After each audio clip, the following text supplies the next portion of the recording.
start doing this again.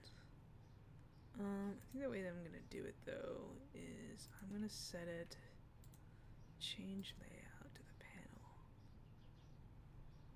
Alright, that's fine. Alright, yeah, I think that'll work. Viewers. Let me adjust. Okay, wait, I think I might still have mods. 1 second. And do not want mods.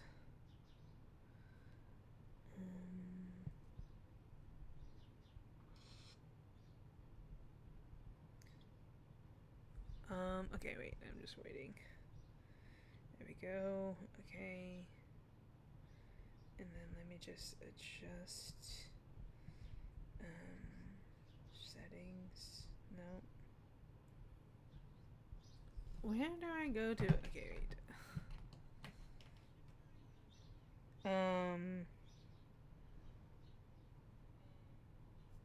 Sorry. I'm trying to find. Maybe I can't. Okay, so today we're going to talk about different things. Right now we're going to talk about Superman 2025. And the ways that it'll work is if there's a topic that you're interested in talking about, you can join up and we can talk about it. Or you can be in the chat. You do have to be 18 or older to join.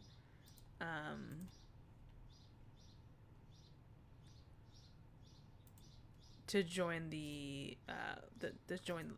join up.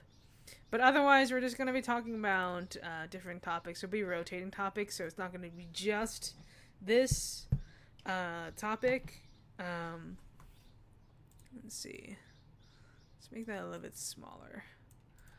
And then let's make maybe that a little bit smaller. Okay. No, I feel like that's still too big. Okay, let's try maybe that. Okay, that looks better. And let me just like put it there. Yeah, I feel like, okay, wait. There we go. Alright, so we're going to be talking about Superman 2025 to start because I've been wanting to talk about it. Haven't really had the opportunity. Oh, wait, no. Now I see it. Let me just go ahead and remove that. Okay, that's better. Okay. So, we just saw... Okay, so we've seen a lot of things kind of dropping recently in regards to Superman 2025. More notably, we've had a lot of merch drops and we've had a lot of footage drops. We had behind the scenes, we had the teaser, we had a lot of news just in general regarding Lantern, Supergirl, and the overall status of the DCU. Now, in regards to the DCU, I feel good about it. I think that Superman 2025 is in a good place to really shine. And I think that in general, it's probably going to break records. Like, I genuinely think that it's going to do so.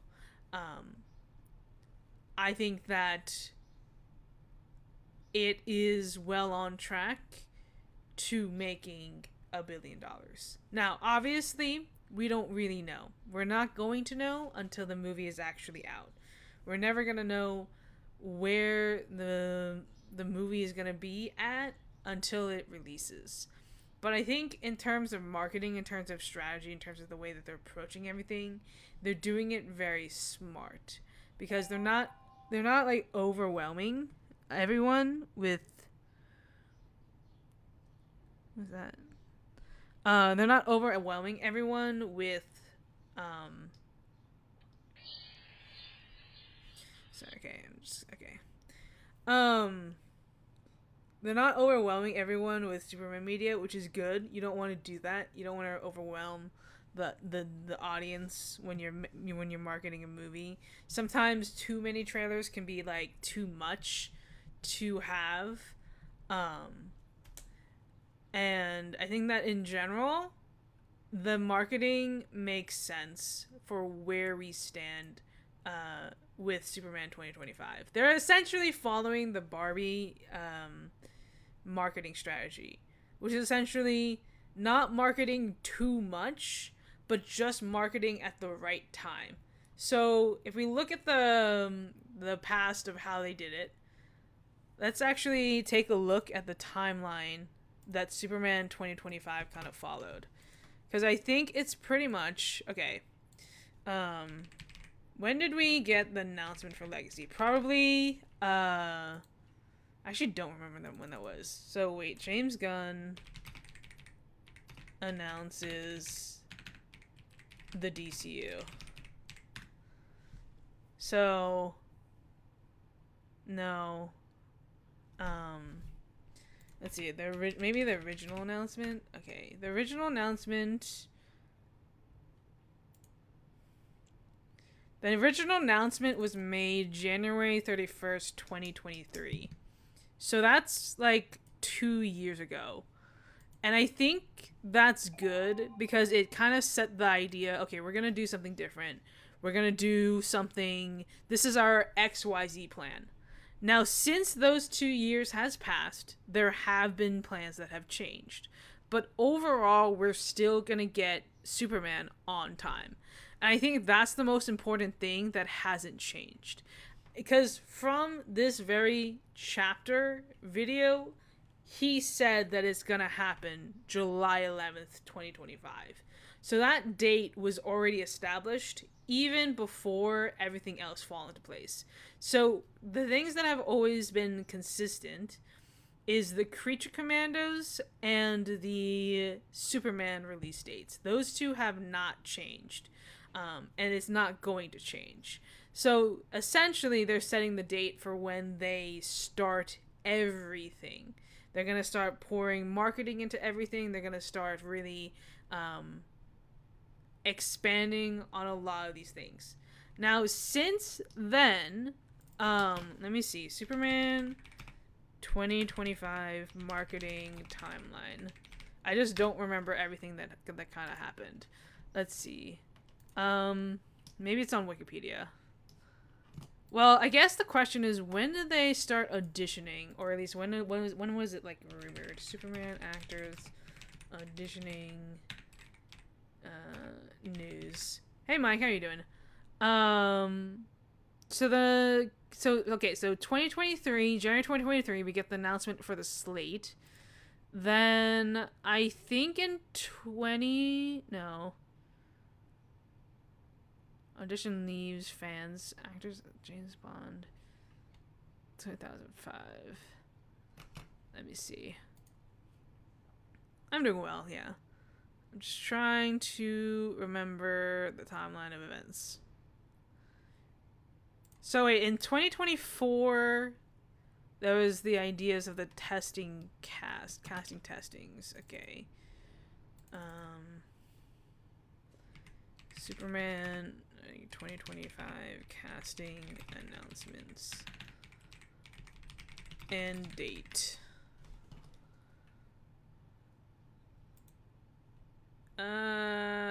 That's not helpful. You would think that there would just be like a timeline of events. Okay, wait. No. It's never that easy, is it? Okay, I guess the question is more so, when was David Cornsweet cast as Superman? So the announcement that he was... So January 2023 happens. We understand that there's a DCU slate coming. Then in June of that same year, we get the confirmation that David Cornsweet has been cast as Superman. So within 6 months of the announcement, the Superman character was cast alongside Lois Lane. So that tells you that ball was rolling, probably way ahead of that, because we also know that some of the announcements, some of the characters were secretly cast during the filming of the S Squad, which we know happened obviously before 2023. We also do know that it was at the time planned to be a solo film. So when Superman 2023 dropped, when Superman was first announced, or first put into production, I should say, or first conceptualized, I should say, then it was made to be... So when they had the first plan to do Superman, it was going to be a solo film. Like, it was not going to be connected. It was going to be basically a Batman Part 1 situation, and it was going to be its own thing. Then in that kind of time frame between the S Squad and 2023, it was established that James Gunn would do a cinematic universe, so to speak. Then in January 2023, we got the first chapter of the Gods and Monsters, and we got the first ideas of what the DCU would look like. Then in June 2023, we got the casting announcement for Superman. Then then we quickly kind of got the ideas of what Superman was going to like kind of look like. Let me see. First look at Superman costume. I don't remember when that was. Wait, when did actually, no, I think the poster dropped first. At Superman poster. So, okay. So then the poster comes out December 2024. So the end of 2024 is when we got the poster. Which makes sense, because then you plant the idea that this thing is going to be a thing. And then you kind of set that into motion. So we knew that Superman was already in production by the time the poster dropped. And then we got the theme, the first tease of the theme in December 2024. Then that same weekend, I suppose, Thursday, we got the trailer, the first look at Superman 2025. So that would be a span of pretty much exactly one whole year. So practically one whole year of, well, 2 whole years, I guess, technically speaking. But essentially, we got the announcement January 2023 that this was happening. Then like a full year after that, I guess technically 2 years after that, we got the trailer, the first teaser trailer, and then the poster as well. And then 2025, we got some more news regarding everything. So then, okay, so let me see, 2025 news. Let me see. And then more recently, we got a sneak peek of Superman, what it would look like. So that was like this month.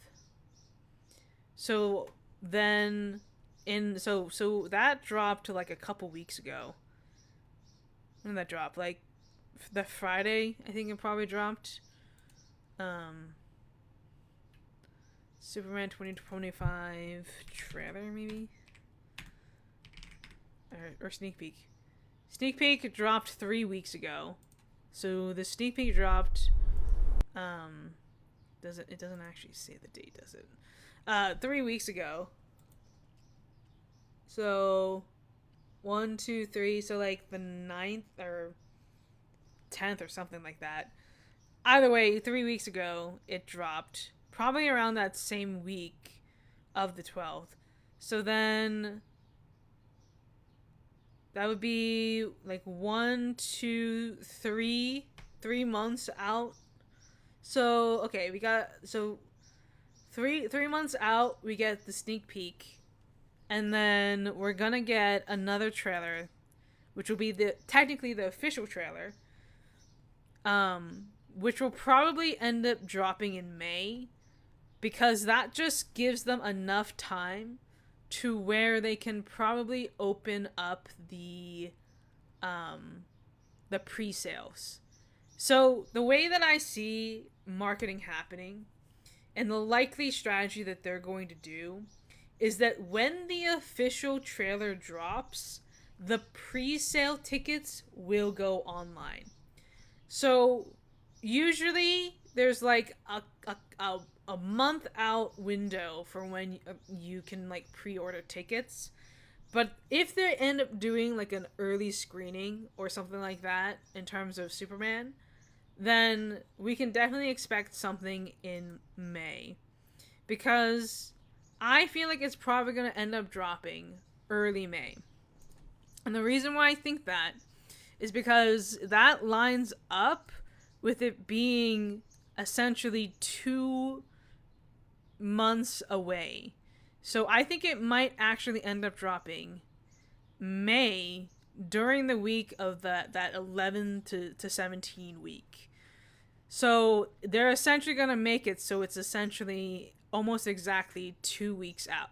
2 months out from the release date. And then when the trailer drops, when the official trailer actually drops, they're going to probably drop all of the merch. They're probably going to have a place where you can get the merch, specifically the popcorn buckets, everything in terms of that. Do I think the Batman Part 2 will get canceled? I think that there is a possibility it will. Do I think that it will right now? No. But I think that it kind of depends where Matt Reeves is at. Matt Reeves kind of hinted that it's still being made, although technically those were just emojis, so it didn't really say anything. 100% Brave and the Bold is coming out first. There's no question about that. Like, I actually believe that after Superman 2025 is released and does well, because it will do well. How well is kind of the question, but it will do well. Then they're going to take that momentum of the success of the movie. I think it's probably going to be after the opening weekend. So they're going to wait for the opening weekend. They're going to make sure that the opening weekend is really good. And as long as the opening weekend is promising, then we're going to get some news during that time. Because they're going to use the momentum of the Superman movie to promote all the projects that they have going on. I think there is a chance that when Superman 2025 is released, so in July, we will then get the next thing pushed. Now, what is that next thing? Peacemaker Season 2. Peacemaker Season 2 is coming out pretty much after Superman 2025, so we know that that's going to be the next thing that they're going to push, because obviously they're going to push it. I would bet money that Peacemaker Season 2 will have something in that Superman 2025 screening. Like, there is going to be something that promotes Peacemaker Season 2 in that showing, because I think that just makes sense. Like, why wouldn't they do that? It would be kind of bad not to. Not saying that they have to not do so, but I think that in general, if they're going to release a Peacemaker Season 2 trailer, it should be in front of Superman, because that's the next project. It makes sense to use your next project to promote, like, it makes sense to use this project to promote your next project. So if you're going to have like 1 billion people watching your film, or $1 billion worth of people watching your film, then you're going to want to make sure that your next project is in front of them. And I think that they were kind of hoping that that would be Batman, but it's obviously not going to be Batman because Batman just isn't ready and it won't be for a while. So I think that the next thing is probably going to be Peacemaker season 2 and maybe Lanterns. Now, the only thing that I say maybe Lanterns is because I don't really know where they are in the timeline in regards to Lanterns. I don't think that they're at a point where they can release a trailer because there's a lot of effects that are going to have to be applied in order to make sure that Lanterns ends up looking really good. So they're not really going to do Lanterns. I think it's going to be Peacemaker season 2. I think that in general, once Superman 2025 is released, at least for like once the hype has kind of been like really built up, heck, if it ends up making $1 billion, like in the first week or so, or whatever, or its own projection to make $1 billion, like 900 million, 800 million, like something that is like a big number in that opening weekend or opening week or like first week or second week, as long as those numbers are like huge, I think we're going to get a lot of announcements. We're going to get an announcement for Batman. And I think we may even get the casting announcement for Batman specifically. Because they're going to use the hype of the movie to show you that, yes, Batman is coming to the DCU. And you don't have to, like, wonder anymore about who Batman is going to be. Now, do I think that they should really do that? I mean, I think the way that you guarantee people to come back for more is by using Batman. Whether we like it or not, it is the selling point, and I do think that in general, I would reckon that the first week of Superman may break records. Do I think they're gonna make $1 billion in a week? No. I don't think that's realistic at all. I think they're probably gonna do, like, they're releasing it in all countries. That's the thing. What often prevents a movie from making that much in an opening week is the staggered releases. Because usually what happens is that the United States gets the movie, and then, like, Japan gets it, like, 3 years later. So usually the release dates don't line up, which is why sometimes movies make more money at different times, even though it's left United States theaters. But I think the reason that it's not going to happen that way is because Superman 2025 is getting a universal release date. Meaning everyone is going to see that movie on day one. Now, one of those times where that was the case is with Endgame. And that's kind of interesting, right? With Endgame, they did the same thing, where they made sure that it was going to be released everywhere, or as many places as they could, on the same night. That is why Endgame made so much money, because Endgame released everywhere pretty much simultaneously. Maybe a little bit of a staggeration, but it was pretty much at the same time because they wanted to make sure that there were no spoilers. And I think with Superman 2025, they are going to do the same thing. They are going to make sure that Superman 2025 is in as many theaters as they can get it in. And it's going to be in your local theater. It's going to be in AMC. It's going to be in Cinemark. It's going to be Regal. It's going to be in every theater that is in a 10-mile radius from you. It's going to be everywhere. They've even made sure that Japan, which is not normal, that Japan is going to get Superman 2025 the same day as us, which is rare. Because usually Japan takes a while to get those movies. So they are making sure that every single person in the entire world can see this movie. Now the question is, how many people are actually going to see it? Now in terms of the US, Superman obviously has a very big domestic presence. But the thing is with Superman is that it's not just domestic. It is he's a national character. There might be some people in like certain countries that have no idea what the MCU is. No idea. Never heard of it, never saw it, didn't know it was a thing. But when it comes to Superman, everyone knows who Superman is. Even if you don't really know who Superman is, you still know who Superman is. And that's the thing. Now, people have said that there is no Superman movie that has made $1 billion. And it's true. Technically.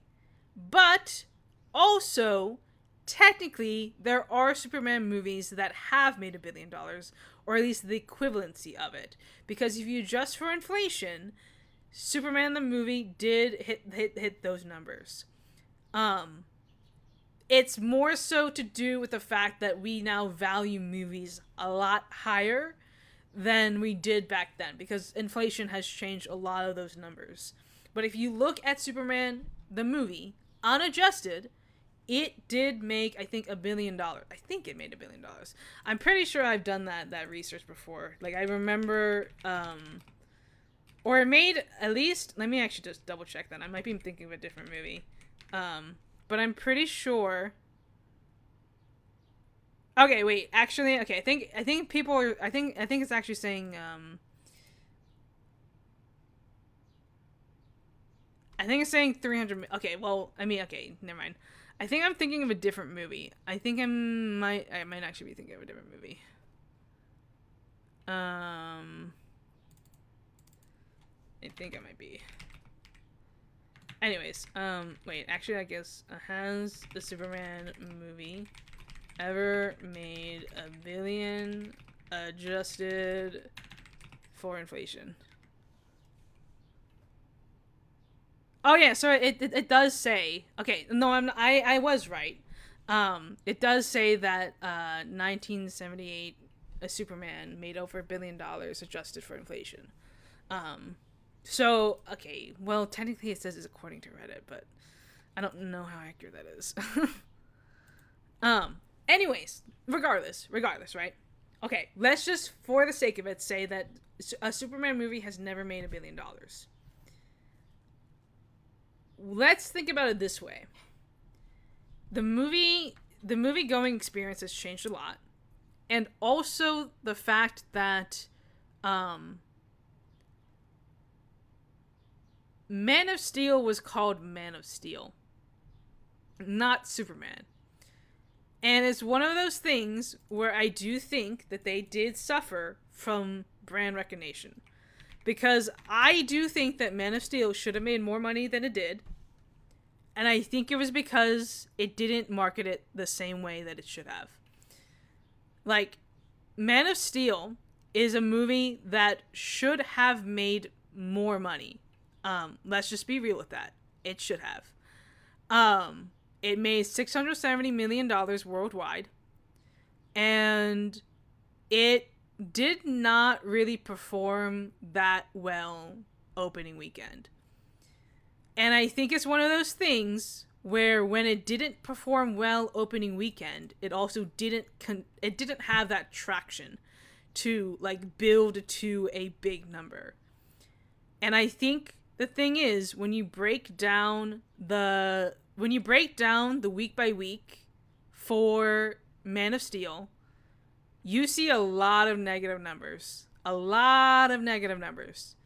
So it tanked in its reputation, not only because it didn't make what it needed to make, but it also failed to get the recognition that it needed to get for the audience to watch it. There is whether you like it or not, there is a particular brand that Superman has. And when it comes to Man of Steel, none of that was really made. None of that was really met. The logo was different. The costume was different. The tone was different. The color was different. There was nothing that was recognizable. There was nothing in the setting that showed you that this was Superman. There was nothing in that movie that distinctively said that this was a Superman movie. Not even the name of it. Because the name is Man of Steel. And while, yes, Man of Steel is a well-known nickname for Superman, it is not the biggest known name. And I think that's the problem, right? It should have really been called Superman, Man of Steel. It should not have been called Man of Steel, because no one is Googling Man of Steel when they're Googling for Superman. The reason why it's smart to name something the way that it should be Googled is because when you Google Superman, you get Superman 2025. If you Google Superman right now, you will get Superman 2025 as the first thing that you pop up. And that's the key. You need to capitalize on what people are actually searching for on Google. No one is searching for Man of Steel. Now, is it possible that when Man of Steel was coming out, that Man of Steel was on top when Superman was being searched? Sure, but it's not the same name. And it's one of those things where people will look at it and be like, oh, well, I don't know what this is called. Like, I don't know what this is going to be about. And when you look at the trailer of Man of Steel, it doesn't look like a Superman movie. It really doesn't. It just doesn't. And you can have the, like, Buns of Steel. I don't think you want to do that. I mean, you're going to get specific results that I don't think you're looking for. I could be wrong. I think that in general, Superman needed to be called Superman because of that factor. Now, could they have gotten away with just Superman Legacy? Yes, I think they could have, because again, it's still in that kind of thing.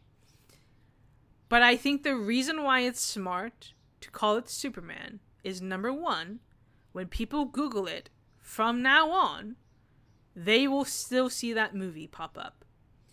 It will be one of those things where if you Google Superman, you will only get the movie and you will have to add something at the end to get anything else. And the reason why that's smart is because even the people who do not see Superman this year, they will still be able to see marketing for that movie regardless of when they search it. And it's one of those things where if you Google Superman, you want it to pop up in the first thing that you see. You don't want people to have to, like, look for your movie. And it's one of those curses where if you Google, like, specific things, it doesn't have that same effect. Like, if you Google Birds of Prey, you're not gonna get you don't get the movie. You get actual birds. If you Google Batman, it'll be kind of interesting. So, I think the most interesting thing about it is that when you Google Batman, Batman shows up. Not a specific movie or project, but the character. When you Google Superman, it's the movie that shows up. And I think that there's a potential that there's a chance that The Brave and the Bold gets renamed too. Because if they're smart about it, they will capitalize on the name itself. Because those are aspects where you want it to be. If someone were to Google this thing, the movie would show up before the character. And I think that calling it The Brave and the Bold is not going to get there, because it's just not going to be that thing. I think there has to be something in front of it to where The Brave and the Bold will pop up, like, when you Google Batman. Now, they can promote it. They can simply just promote it so that, Batman is there. But I think what they're probably going to do is just call it Batman, The Brave and the Bold. Like, I do think that it's going to end up being that way, because I don't think that there's a better way to do so. Like, Batman is, like, the most Googled thing when it comes to, like, any aspect of the character. Whether it be the Bat family, whether it be anything else. People are always going to be Googling Batman. Tim should have been Robin, not Damian. Tim has been Robin. I don't know why you said that. Every character is going to have tenure. And I feel like, in general, there's going to be someone coming after Damian. It just is going to be a thing. Who is my favorite Batman? Kevin Conroy. Oh, you mean in the movie? So you need to clarify that, because I'm not always certain what you're actually talking about. Okay. In the movie, I actually don't necessarily think that Tim Drake won't be Robin. I think it's going to be one of those things where in the movie, Batman meets Damian Wayne before he takes on the Robin title. Now, obviously this is speculation, but I think that Tim will be the current Robin when we enter the movie. And then Damian will come in and be the polar opposite of Tim and kind of balance that out. The reason why I'm not upset that it's not Tim, I mean. Like, the reason why I wouldn't be upset if it's not Tim is, the thing is, here's the question. And I want to say this kindly. What would Tim offer that Damian wouldn't? What about Tim Drake's story would Tim offer that Damian wouldn't? And I think that's the thing, right?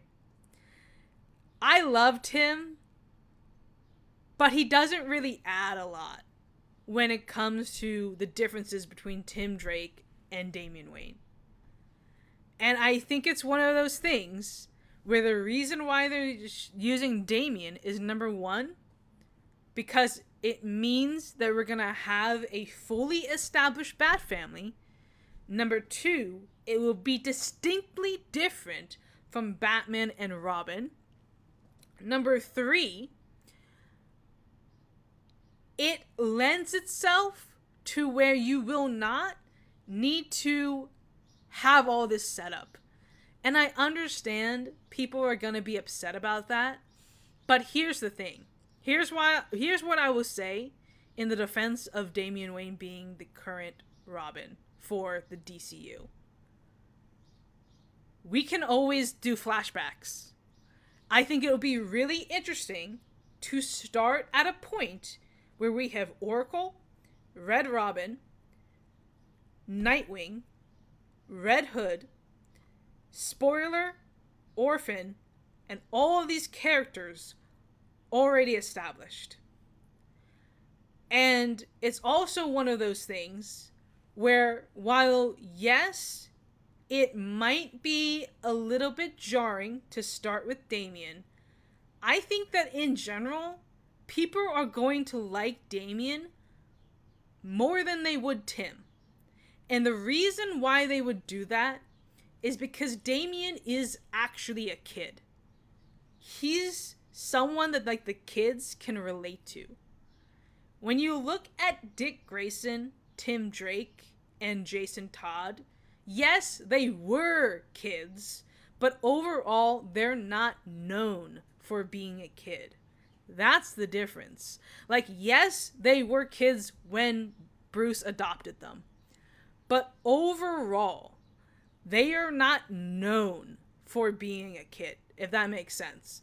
Like, Damian is the only one where he is significantly known for being a child. Like, not a teenager, a child. And I think that's one of those things where they're using an aspect of a character to relate to an audience that's going to watch it. The Brave and the Bold is going to be interesting because it's going to be a family film for everyone to watch.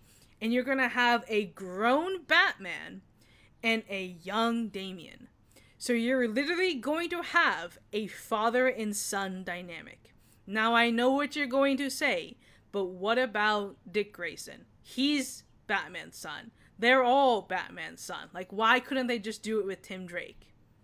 Well, first of all, I think if they were to do that, it would be a lot of time that you would have to spend setting up the Bat family. Like, you realize that if you started with Damian Wayne, if you started with Dick Grayson, or if you started with Jason, or if you started with Tim, there would be a lot of gaps to kind of fill in that.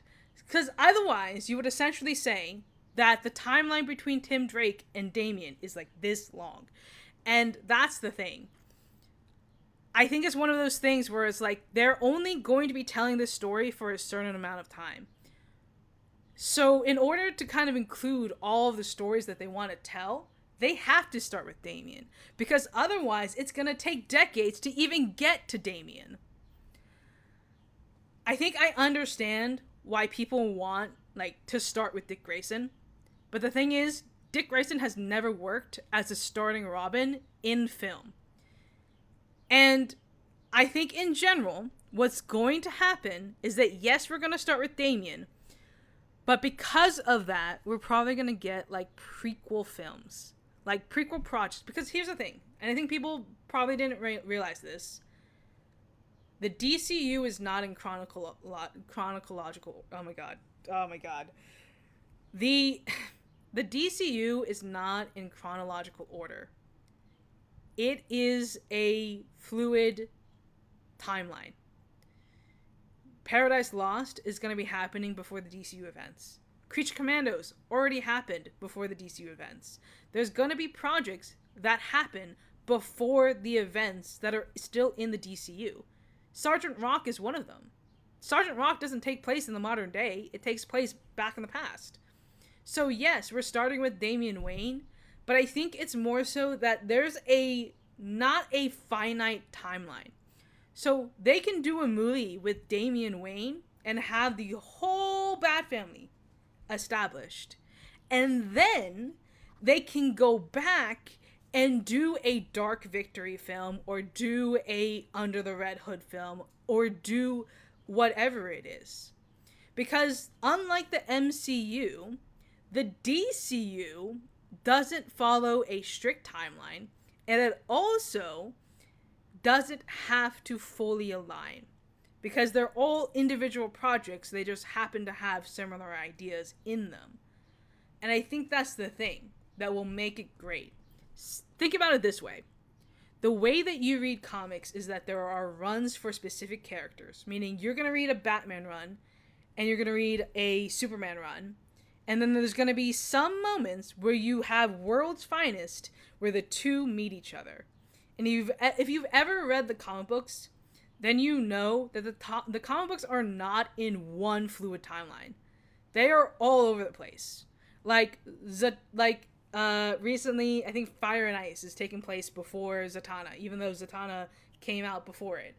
So it's like one of those things where, yes, timeline-wise, there's gonna be a guide, probably, of the chronological order that the films and projects are in, because they're not gonna release in chronological order. And I think it's gonna be very interesting to see how it all unfolds, because yes, they could do a project where they start as Wally as the Flash, but then they could go back and do a project with Jay Garrick. They could do a project with any of them. They could do a project right now with Damian Wayne as part of the Teen Titans, and then they could go back and do the original Teen Titans with Dick Grayson and everything else. And I think that's the thing that makes it really great. And I think the reason why you start with the established version and not like go back right now is because now you have something set that people can look forward to. So you have like the Bat family set in The Brave and the Bold. So you know where they're going to end up. You know that it's going to be Oracle. And I think it'll be really interesting to see a scenario in which we start with Oracle as, like, Barbara Gordon as Oracle, disabled, and then we see her story and how she got there. Not undoing that disability, because I don't like that, and I don't think that they should do that, but I think she should be disabled, currently, as Oracle, and then we learn her story along the way. And I think that's the same with Jason Todd. Imagine we start with Red Hood. And then later, maybe a year, 2 years, 3 years, we learn his story. We get Death in the Family. And it's set before the events of the Brave and the Bold. and we see all of it kind of unfold and see the tragedy that Jason went through to get there. I think that would be so much more impactful than doing it chronologically. Because there's a saying in media, that in writing, in storytelling, that is called en medias res. And what that means, it is in the middle of the story. You start in the middle. And I think that's what James Gunn is doing. I think he's using the en medias res strategy when it comes to Batman, the Brave and the Bold. And he's going to start in the middle of the action when it comes to the Bat family. And then after that, through specific projects, we're going to learn their stories. We're going to have a project on Barbara Gordon. We're going to have a project on Jason Todd. We're going to have a project on Dick Grayson. We're going to have a project on Batwoman. We're going to have a project on all of them. And I think that is so much better than trying to make it a one fluid story. Because number one, people are going to get bored. And number two, there's nothing to look forward to if you don't know where we're going to end up. And the thing is, with a lot of long universes, we start at a point and then people get bored later on. Like, people try to start at chapter 1 and then they try to do chapter 2, and by chapter 2, people are done and bored. I think the way that you keep the audience interested in is if you start at chapter 5, you start at chapter 6, and then you work your way. Because remember what James Gunn said. He's using the Star Wars method.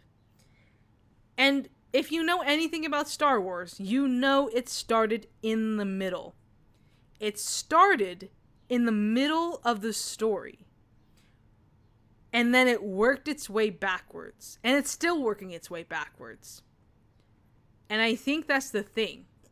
When James Gunn says that he's using the Star Wars method, what he means is this DCU that we're going to see in these past few years is established.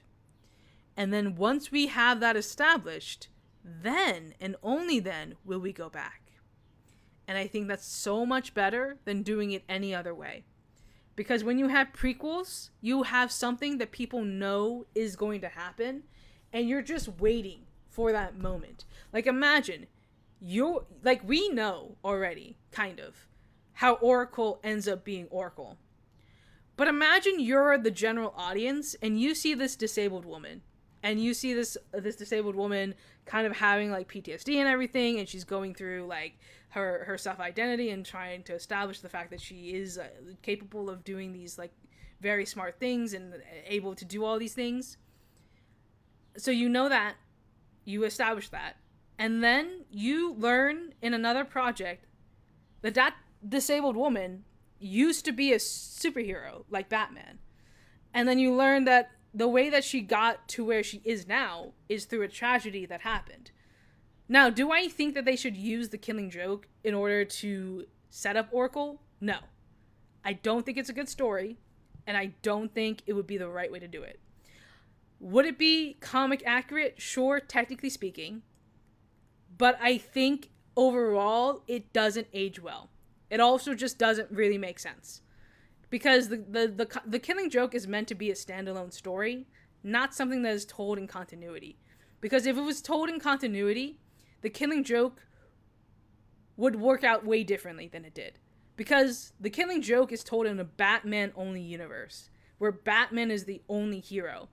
And if we tell the Killing Joke in a world where there are other heroes, I have bad news for the Joker. I have really bad news for the Joker.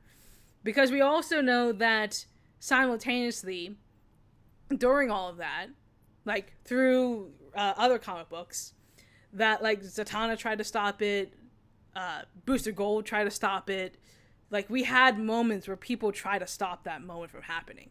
So we know that in that moment, if there's an established universe with established heroes and the Joker does something like that to a woman, then there would be consequences for doing so. Like, not from Batman, but from other people who care about her. And I think that's one of those things where people don't really take the time to think about how the Killing Joke would actually work in the grander universe. Like, yes, it works in its own thing, but it does not work in the whole universe. Now, I do think that the way that you do Oracle is you have her start as Oracle. Like I said, you have the audience introduced to a disabled woman who is very intelligent, very capable, and then... What? Yeah, you have to be 18 and older to join the live, because TikTok has a policy that you have to be 18 and older to be on live streams. I don't think that it's that hard to understand what this says. Yes, you have to be 18 and older to join the live. It doesn't mean what you think it means. Anyways.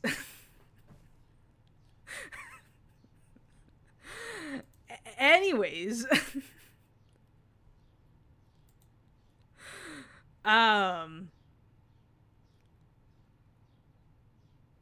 You start with the disabled woman. And I think the way that you do it is the way that Young Justice handled it. Because essentially there's an accident that happens and makes her paralyzed. And I think that would be so impactful when you start with the idea of Oracle and then tell that story about how she got there. I think that in general, it'll work a lot better than trying to do it another way. Because if you try to start with Batgirl and you try to tell a story about how this person was like crippled in an instance, you're gonna end up fridging her. Like, you are. That's what happened in the comic books. Barbara Gordon got fridged so that Batman could have his story. And I think James Gunn understands this when it comes to that story. The reason why Barbara Gordon even became the Oracle isn't even because of Alan Moore. It's because of... So, the original idea of Barbara Gordon, after she got shot, was to not have her in the comic books anymore, essentially. She was going to be written out. Because she was just not going to be a present person. But instead, the writer who was doing S-Squad at the time introduced Barbara Gordon as the Oracle. And introduced that idea of a disabled character. So we got to a moment where the fridged character became essentially taken out of the fridge. So to speak. So I don't think that James Gunn is gonna do a story where he does it again. Where he fridges Barbara again to tell the story. I think in general, it makes more sense to go from a disabled woman and tell her story before everything happened. That way, people understand that this disabled woman is fully capable of doing the things that she does, whether it be hacking, whether it be fighting people, whether it be combat and otherwise. We have that already established, that she is strong as this disabled woman. And then we tell her story about how she got there so that people understand that it's not a point of weakness. It was a point of strength. Because instead of giving up when that incident happened, she became a better person outside of that. So that's one of those things where I don't mind if they change it, and I think that they will change it, because I think if they don't change it, they're going to end up with a Black Widow situation where they're fridging a female character and people aren't going to like that. Like, in general, they're not going to like that.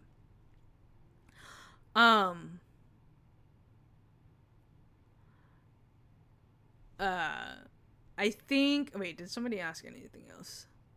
Does it concern you that a lot of the upcoming DCU projects are TV series? No.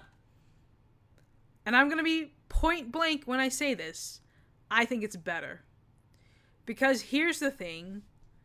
TV series give you a lot more room to tell a story than movies do. If you do a movie, you have to not only guarantee that there's going to be box office numbers, box office hits, but you also have to guarantee that you're able to tell a second story, that you're able to go on for a second movie. And to be honest, a movie is structured differently than a show. So if you structure it like a movie, you're limiting on the story that you can actually tell, because you can't do a show where you can't do a movie like you do a show in the terms of like there's A, B, C, D, F, E, G plots. Like you can't do that in a movie. People are going to get confused and it's going to be like jumbled and people are going to get like whiplash watching that movie.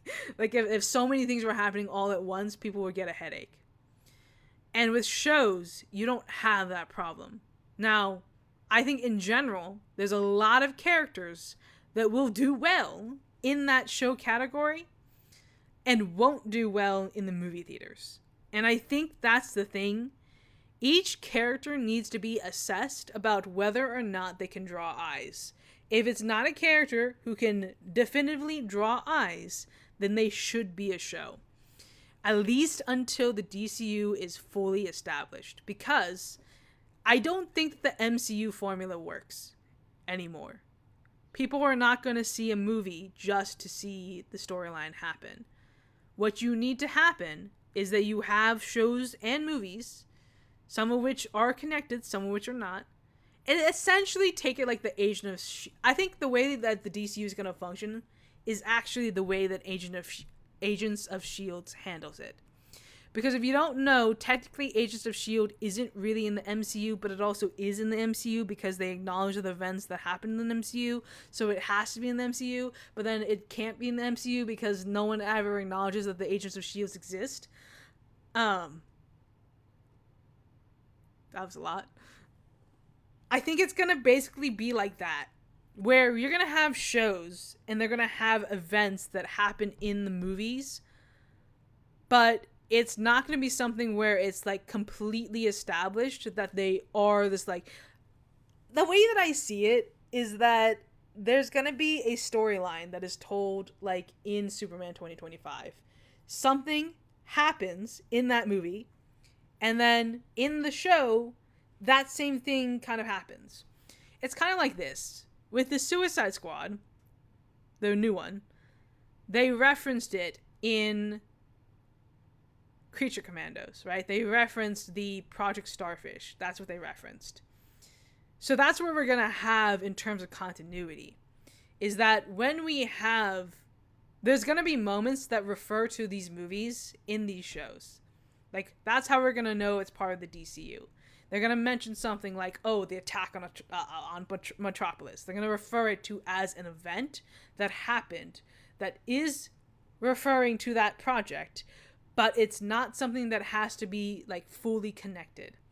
And I think that's the way they're going to do it. Essentially, it's going to be one of those things where you don't have to watch everything to understand what is happening. And that's the key. You can never assume that everyone watched everything when they enter your movie or show or whatever. And that's where I think that the MCU failed, is that they assumed that everyone who watched they assumed that everyone would watch everything. And while a lot of people did, there were also people that didn't. Like, there were people that went into Endgame and were very confused because they didn't understand that there was another movie ahead of Endgame. And while you might say, hey, that's just the general audience being stupid, you can't really treat the you can't really treat the general audience like they're a different being. You kind of have to acknowledge that the general audience does have valid criticisms when it comes to things are confusing, because in general, those are the people that you need to introduce the movie to. We fans will watch anything. If you drop a freaking Polka Dot Man movie, we're gonna be there and we're gonna watch it. We are not the people that need to be sold these movies and projects to. It's the general audience. And I don't think people understand that. You have to sell to the general audience for a project to do well. You can't just assume that a new person that is in the fandom watching this movie knows everything that goes on in the comics. You can't do that. No one knows. Like, even I have limited knowledge on what happens in the comics because I have only read so many things. I've not read every single comic book that is out ever. Like, that would be impossible to do. And even if I did do that, I still wouldn't remember half of the things that happen in the comic books because there's so many of them. I would never know. I would never be able to keep up with that. Like, do I have certain things memorized? Yes. But it's more so because of practice, not because of, like, anything else. And also because I just have a general, like, knowledge of, like, everything that I've kind of consumed because, like, I just have that recognition. Like, I don't have to, like, re-look at something usually. Although some things I do remember incorrectly, so that's one of those things that does need to happen. Anyways, regardless, kind of going on a tangent. You have to make sure, because here's the thing. There's gonna be comic book fans that have never read the comic that you're doing the movie for. So you can't assume that even the comic book fans know what's happening. And I think that's the problem that some of these movies and things have, is that they assume that everyone has read the exact same comic books. And that is a bad thing to assume. Because if you're telling a story, they should never have to have other media to understand what's going on. You can get away with not telling Superman's story again when it comes to, like, Krypton and everything, because everybody kind of knows that story, and you can also just do, like, a couple of references and people will understand. The same goes for Batman. Like, you don't have to do a full origin story on Batman. People kind of know it, and even if they didn't, you can do a simple moment that refers back to it and people will remember. When it comes to the other characters, though, you can't really assume that people know anything in regards to it. You can't assume that people know that Martian Manhunter comes from Mars. Like, even if it's in the name, you can't assume that people know that. So you have to establish that in the movie. And you don't have to establish it when they're introduced, but you do have to establish it at some point, preferably in the project that they are introduced in. Now, when people say that there's not going to be origin stories in the DCU, I don't think it means what they think it means. What James Gunn is referring to is that there's not going to be a year one project. There's not going to be a year one where we're not going to see a character, like, progress to the point of where they're at. Like, we're not going to have those types of stories. What's going to happen instead is that we're going to have a character, like maybe Big Barda, maybe, who knows, we're going to have that character established. And then at some point, we will learn her story. Now, I already know that story, and I think it would be really interesting if they did do that story. Because here's the other thing that is very important. Environmental storytelling is so important. You do not have to introduce Darkseid to tell an apocalypse story. Imagine this. You have a movie or a show or whatever set on apocalypse that focuses not on Darkseid, but on the Furies and Granny Goodness. And through that project, you hear someone's name drop. You hear them refer to Darkseid as, like, Lord, as, like they use certain phrases where they learn that this guy that we've never really met has immense power on Apocalypse.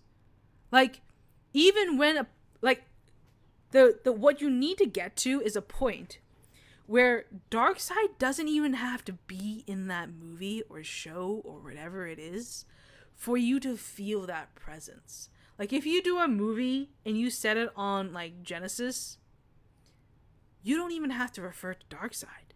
You can just kind of like allude to the fact that he does exist. And that's the thing. You don't have to introduce these characters right away. And you can still have them be interesting. Because you can also have characters that are associated with Darkseid already kind of introduced before Darkseid is even introduced.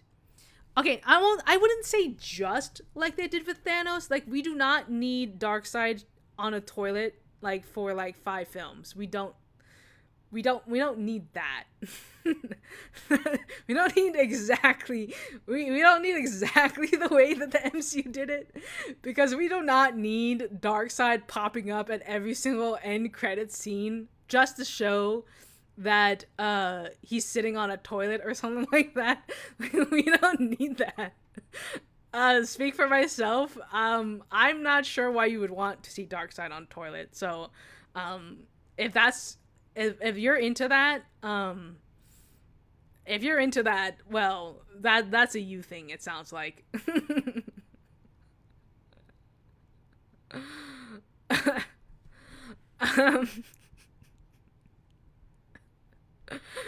Release the porcelain cut. Oh my god.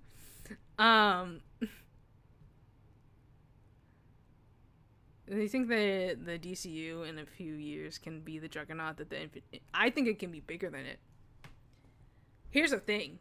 Marvel isn't even that big of a brand. Like, the X-Men are. And Spider-Man. But Marvel Comics as a whole doesn't have the same they don't have the same presence that the DCU has, like the DC Comics have. And that's just real. Because when people talk about the Marvel Comics, they're usually referring to a couple of things. X-Men, maybe Fantastic Four, maybe Avengers, not even Avengers. Like, Spider-Man, sure. Like, they're referring to generally, like, a couple of things. Like, unless they've read, unless they've really, really, really read the comic books, most of them don't know the Marvel Comics. Like, if you show a picture of Ant-Man to your mom, she's not gonna know who the hell that is. She's not. Like, if you show a picture, there's gonna be some things that they recognize, because now that the MCU is established, they're gonna recognize them. But, like, even if you show like your mom, like, Emma Frost or Rogue. Well, I guess maybe Rogue will probably be recognizable, but if you show her, like, Kitty Pryde, she's not gonna know who the fuck that is. Like, she's not gonna know who that is. Like, she's not gonna know who that is. like it's not to the same level of, you could show, like, your mom, like, a picture of, I don't know, freaking Green Lantern, and even if she doesn't necessarily, like, know who that is, she kind of probably has at least seen that kind of symbol before. Like, I think when it comes to, like, Marvel versus DC is one of those, like, universes where people can look at a lot of these characters and at least recognize them from somewhere, even if they don't know where or who it is. Like, heck, I feel like if you showed someone Big Barda, they would probably at least have, like, oh, wait, I think I know who that is, but, like, I don't know who that is. Like, kind of one of those things where it's like, even if they don't really know the character, they've probably kind of seen them before. Like, maybe not Big Barda. Like, Big Barda probably isn't that recognizable, but, like, if you show her, like, I don't know, freaking Poison Ivy. Poison Ivy is someone who hasn't really... Well, okay, Poison Ivy is probably more so from Uma Thurman, let's be honest. Well, who's, like, a character... Okay. I feel like if you show someone...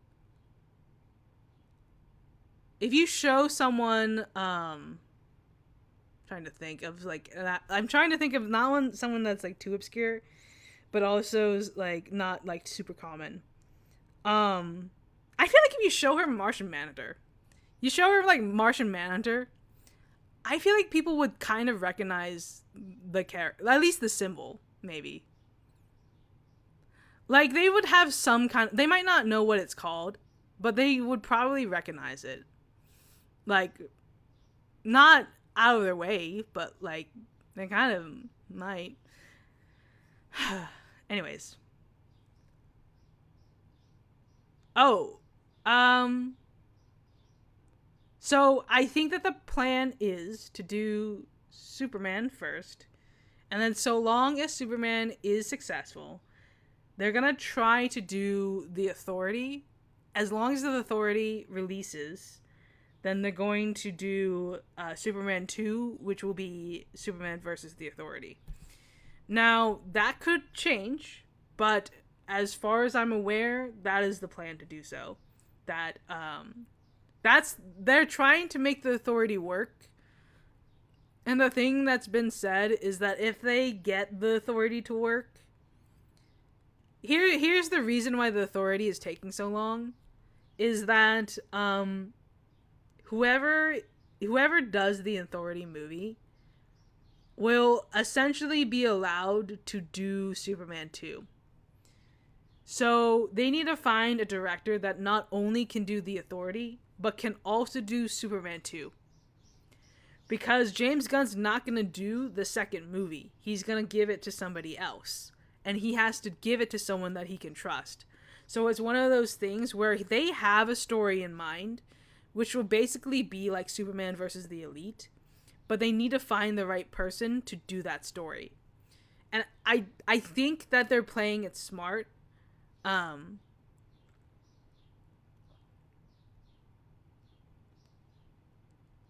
don't care about the Superman, but the Batman vs Superman wipes the floor, no question. I mean, sure, yeah.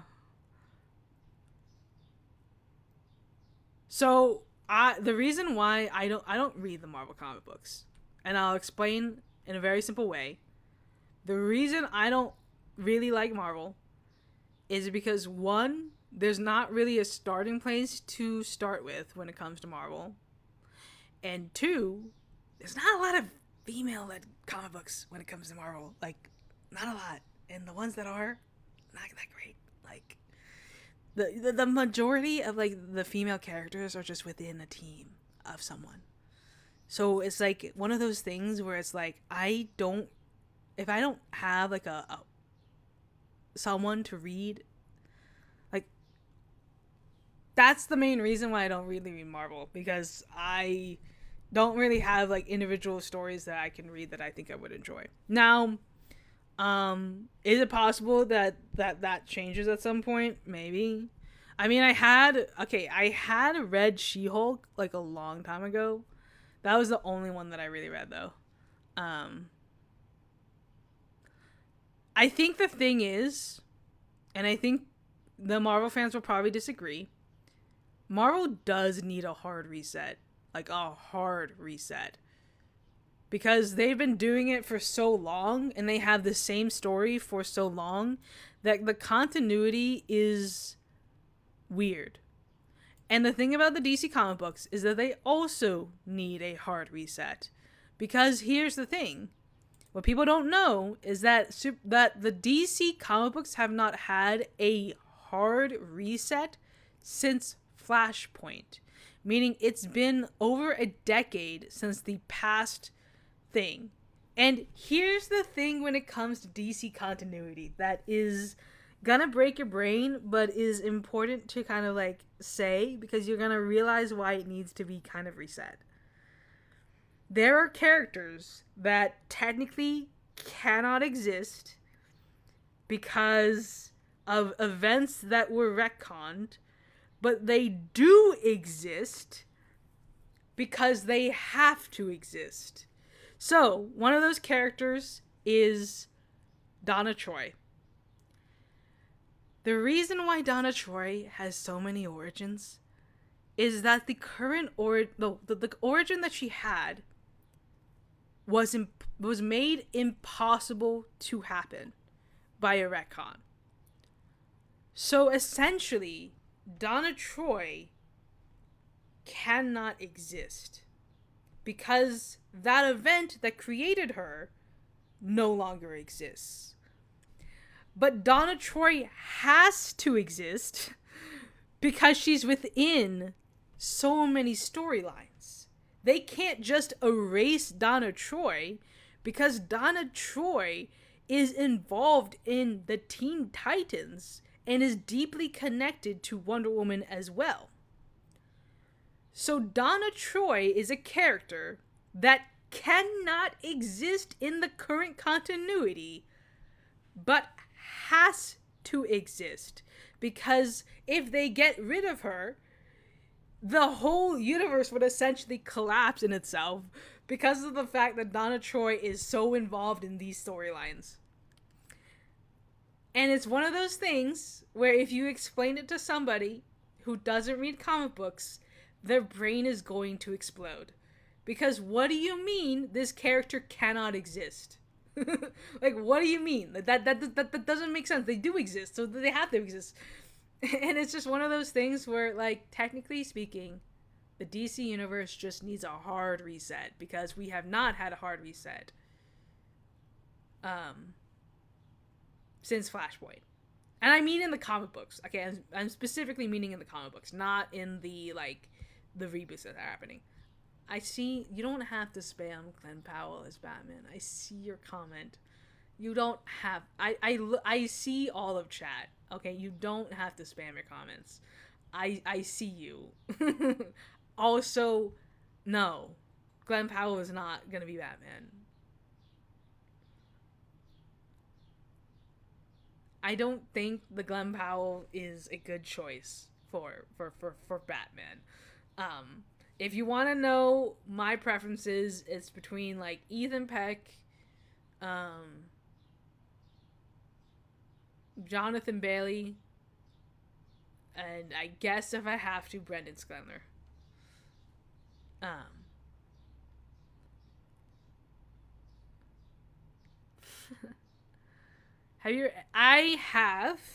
I've mostly just read Absolute Wonder Woman. I've read Absolute Green Lantern and Absolute Martian Manhunter, and I love it.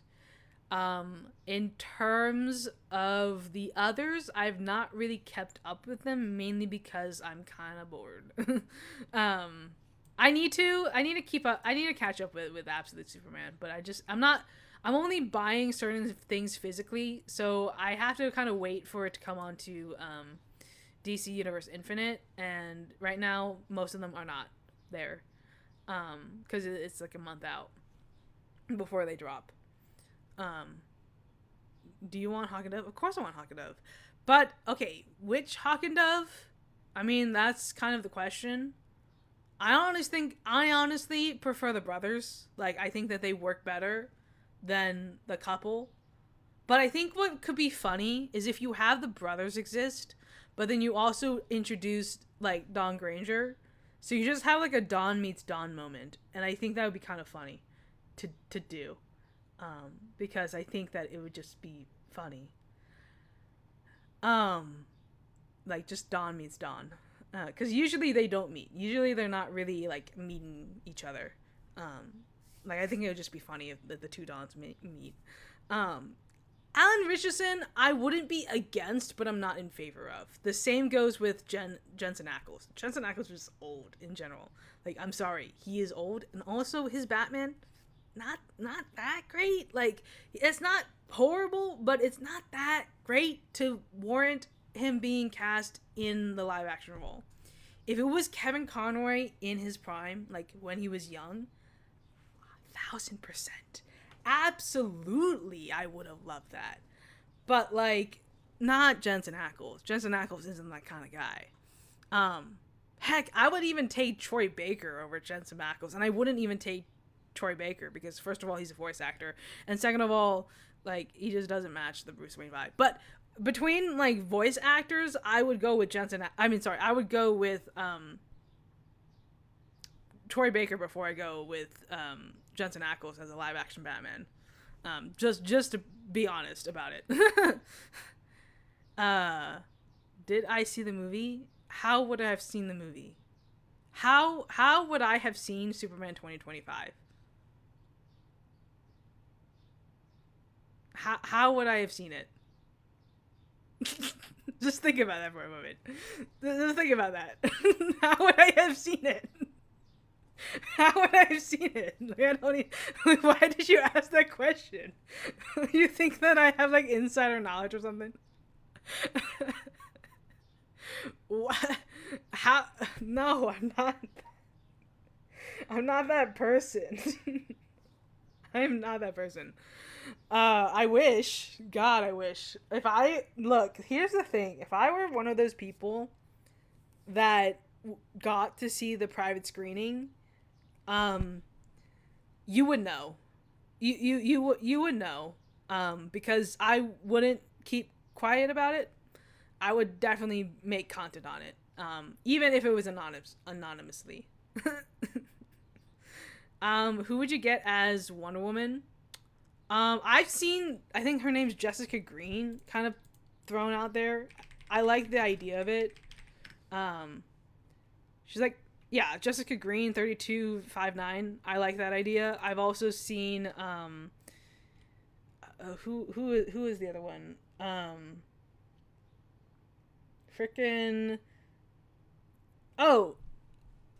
The Becky. I've seen DeBecky thrown out there. I like that choice as well. Elizabeth DeBecky. Especially because someone edited her, or if someone found a photo of Elizabeth DeBecky with dark hair, and it sold me. Let me see if I can find it and show you guys.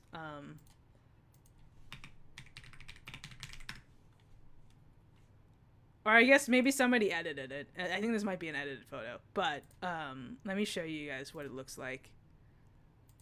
One second.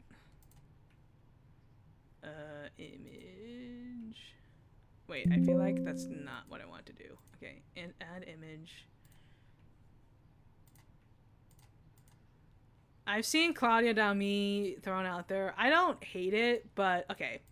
This is the dark-haired version of Elizabeth DeBecky, and it sold me, like, immediately. Because, like, I think it's hard to see it when she's blonde, because she is generally blonde. But this is the version of Elizabeth DeBecky when she has dark hair. And I am sold. And we know that Elizabeth DeBecky also has, like, the acting chops to do it. Like, we've seen it in many things. I'm also someone who is an Isa Gonzalez fan, because I think Isa Gonzalez is also in that same boat. I know Adria Arjona has been thrown out there. I am not sold on her. I was sold on her, but looking at it more closely, I'm not sold on her anymore. I just don't. I think that there are better options than Adria. I wouldn't be against Adria, but I wouldn't be for Adria either. Like I wouldn't hate it. I won't hate it if it ends up being Adria Arjona. But I think that there are just better options. Okay, wait, we have Elizabeth DeBecky. Let me get like the other photos real quick, just so that we can kind of like talk about it. Who the fuck? Okay, Jessica Green.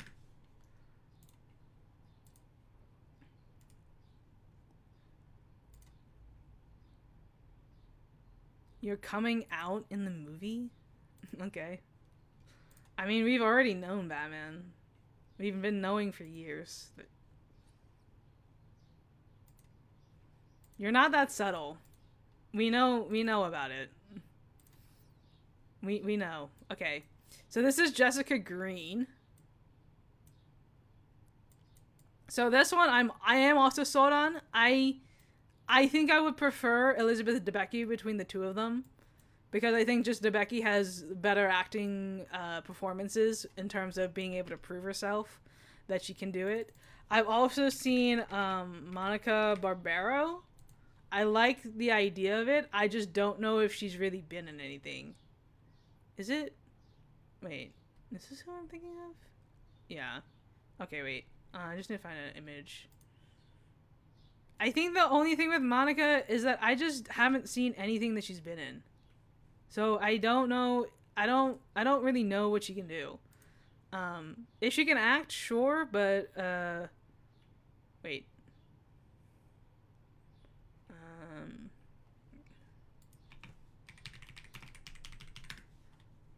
Like I don't know her like that, so I don't know. I don't want a wooden plank again as an actress. So that's the only thing. Like I think Diana shouldn't be too unknown to the point where they don't have roles, because I think the thing is with when it comes to Diana, I would much rather someone who has like star power and can act and I know that they can act, than to have another person that's kind of like a wooden plank again.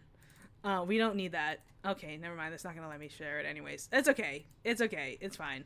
I like the idea of Maggie Calloway. I'm not opposed to it either. I think I don't even know how to fucking spell her name. I think it would be interesting if they did cast her. Of course, she has like shown evidence that she can act. I think the one. Okay, that is a weird face. Okay, never mind. Who the fuck? Okay, again, this is a better picture, I think.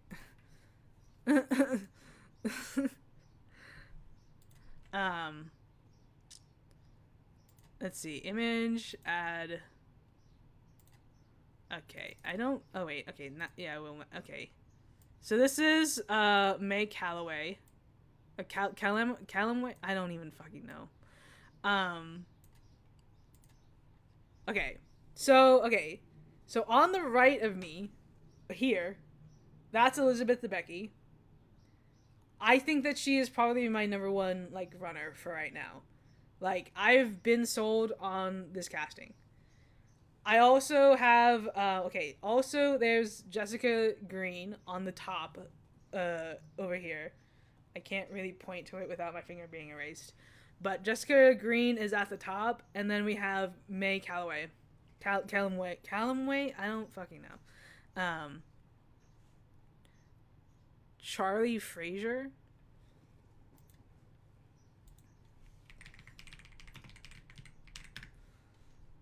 I'm just gonna I don't see it. I'm not gonna lie, I don't really see it. I don't know. I don't think I'm sold on that. I think the person that has the acting chops and has proven that she has the acting chops is Debicki. Like, Debicki is like the only one where it's like, I know if she has the role, she can act. Like, I've seen Elizabeth Debicki in enough things to have that happen. When it comes to May Calloway, I'm not opposed to it. Her only real thing, though, is like a couple of things, and I'm not opposed. I'm not sure. I understand why people are casting her. She just isn't in a whole lot of things. And I feel like you need someone who actually has a resume when you're casting for Wonder Woman. I also will say this. I don't think height really matters. Because height... No. Okay. I need to say this very plainly. Diana does not need to be muscular. She should be fit, but she does not need to be muscular. She should be kind of the same tone that the Engineer's having. Like, that tone is fine. I think if you make her too muscular, number one, she's never been portrayed as being that muscular, so I don't know why you would. And second, Diana's also not as tall as you think she is. Like, she is tall. She is tall, but she is not the tallest of the Amazons. And that's the thing. You can scale an actress to be tall enough to be Wonder Woman. I would say the cutoff point is probably, if they're under 5'7", it's going to be a lot trickier to do that. So I think that the cutoff point I would put is like 5'8". Yeah, I would do 5'8". Like, yes, she is 6 feet, but first of all, Diana wears heels, so you can easily fix it with heels. And On top of that, you can just change people's heights. Like, you can just change people's heights. Like, they do it with Tom Cruise. Tom Cruise is not a tall guy, but he looks tall in all the movies. There's ways to manipulate the camera so that if you have a short actress or a shorter actress, you can adjust it to be the right height. Now, you do have to have that physical presence, because when you're doing like the side by sides and you see all the heights, like, it'll look really weird if there's like a really short actress who is like essentially on stilts to get to that height. You want it to be subtle where you don't really notice it. You can have it be where an actress is bumped up a couple inches because she's wearing heels, so no one would notice. Like, I think the real answer is Diana wears heels, so you can just have the heels be 2 inches taller than they need to be. So you could just have the heels or the wedges or whatever be just a little bit taller, so she looks tall in general. Like, Diana wears heels in canon. Makes sense if she wears heels on the screen. Those heels will help make that actress a little bit taller. Now, to keep that in mind, though, you do need an actress who is at least tall enough so that when she does wear those heels, again, it doesn't look like she's wearing stilts. Because if you have an actress that's like 5'5" and she's wearing like 10-inch heels, those are going to be really noticeable. If you have an actress that's like 5'8" and you have her wear like 2-inch heels, easy as pie, makes sense. Also, what you have to keep in mind is the reason why I'm not going to harp on someone being taller than 6 feet is because Diana is not the tallest of the Amazons. She is not. She is the shorter of the Amazons, which means if you cast an actress who is like 6'4" or something like that, you would then have to find an actress for the other Amazons, a lot of actresses for the Amazons, who are essentially like 7 feet tall. And realistically, that's not gonna happen. Like, you could maybe have like people that are taller, but like, hey Dagger. But yeah, I was just saying, like, okay, the reason why Diana doesn't need to be like 6 feet tall like the actress is because if you cast an actress too tall, you're gonna have problems filling the other roles for the Amazons, because Diana's not even the tallest of the Amazons. True. Honestly, I think a lot of people, including a little bit of myself, we just want to see her as a muscle mommy. That's just how it is. But she's never been depicted as a muscle mommy. Like, you could have that with Big Barda. True. Big Barda is the most. Also, in general, like, Diana is like the smaller of the Amazons, so you can have the muscle mommy just be Nubia or like Artemis, because they are the bigger than Diana. What about Hippolyta? I mean, yeah, Hippolyta can be bigger than Diana. I think most of the Amazons should be bigger than Diana. The only ones that should be maybe smaller is like Cassie and Donna. True. Because a majority of the Amazons are like 7 feet tall. So you would have to find multiple extras that are like significantly taller than the already tall actress, and that's not gonna happen. Like, Hollywood in general just doesn't like tall women, so it would be difficult to find. Oh, Clay Origin, of course. Zeus is not even a father. Like, he hasn't been for a while. What about that? Wait, what about that lady from The Mandalorian? What's her?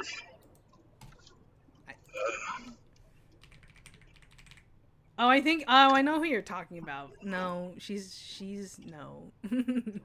She's a problem. She's a problem PR-wise, so I would not do that. Good point. point. I think I know who you're talking about. Yeah, she's a PR problem. So no, we don't need another Ezra situation where we have like somebody commit crimes or something, and then we have to find a new actor or something. Like, especially for Wonder Woman. Wait a minute. What about wrestlers? Okay, here's what I would say. Diana should be an actress. The other Amazons can be wrestlers. Like, I would have it be where the Amazons are wrestlers. Some of them. That's what I mean. Some of them. What I would do is, when it comes to someone like Nubia, Philippus, Artemis, and like the main speaking Amazons, the ones who actually are going to be involved in these stories, those should be actresses, like people who can act. But when it comes to like background people, if they want to do like heavyweight people, like the cast like heavyweight, like just to stand there and look pretty, like I'm not against that. I think that just in general, the speaking roles for the Amazons should be like people who can actually act, because I do not need more wooden planks. All right. Now, the one thing I don't want them to do is kind of portray some of the Greek gods in a good light, because I don't like it when they do that shit. Because oh yeah, like Zeus should be literally like the biggest asshole. Yep, because Zeus, Poseidon.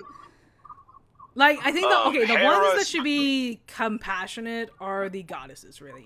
And specific goddesses, really. The ones who create the Amazons, or at least towards the Amazons, they should be like more soft and compassionate. The gods, the only god where I would say he should be like friendlier is like Hephaestus, but like I don't even know if they're gonna use Hephaestus at that point. Hell, I'll even say Hades, because like Hades is actually the chill out of his main siblings. But I think you're also kind of just thinking about mythology and not DC. I gotcha. It's because I hate it when they try to make Hades the villain.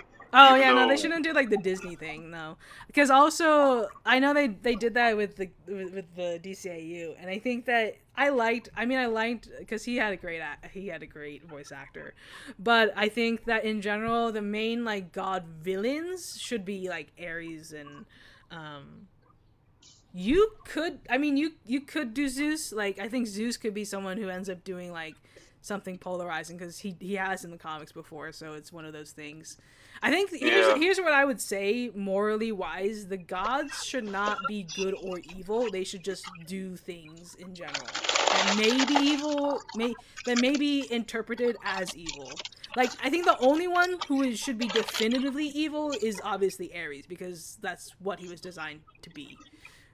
Yep. But I think with the others, they should be more of a like gray area, whereas like they're not exactly evil, they're not exactly good either. They're selfish beings, essentially. Yeah, I guess it's because I play a lot of God of War. Mm-hmm. Who I cast as Barry or Wally, not freaking whoever the fuck they're fan casting, because none of them are good. What about Cameron Monaghan? Who? Oh, he's the actor who played as Cal Kestis in the Fallen Order games, but he's also known as the actor who plays Ian from Shameless.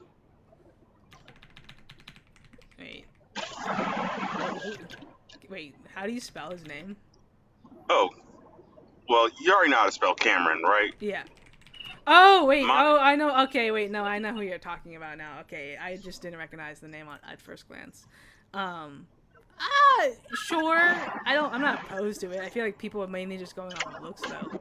Like, I don't think he's had anything where he's proven that he's like the Flash.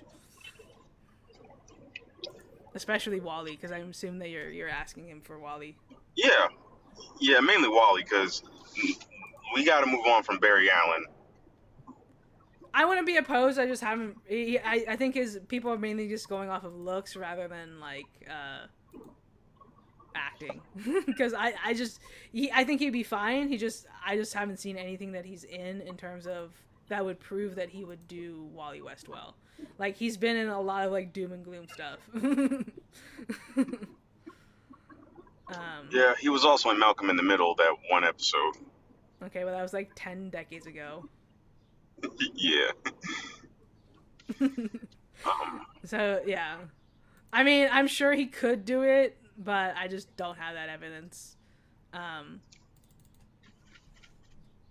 Let's see. Let's just Google like DCU fan cast and see what I think about them. because I'm sure they're all terrible. Because I've seen a lot of terrible ones. Okay. I did cast Sadie Sink as a Barbara. Oh, I like the idea of Sadie Sink as Barbara. There was another person though I had. Who the fuck was it? I don't even remember anymore. I'm sure I could like pull it up actually, because I just don't remember off the top of my head their name. Now, if they do want to have Michael B. Jordan as a character, I would like him as Icon. Let me just see. I remember I posted like a fan cast at some point, so let me just find it for Barbara. No, that's not it. But with, I am more. Is it bad that I'm more excited for The Brave and the Bold over Matt Reeves' Batman movie? I am in the same boat. I would not be upset if it doesn't come out. Like, I would like it to come out, but I won't be upset if they end up saying, "Hey, this just isn't working out." Yeah. It's not against so the Matt people. Reeves. Okay, the people that I had were Sadie Sink, Sophia Lillis, and Mackenzie Foy for Barbara Gordon. And that's thinking of like a younger Barbara Gordon. It depends on where she's at kind of in her age, but those were the people that I kind of like looked at. I think the person that I would like the most is probably Mackenzie Foy. I think that's the one that I was more in favor of.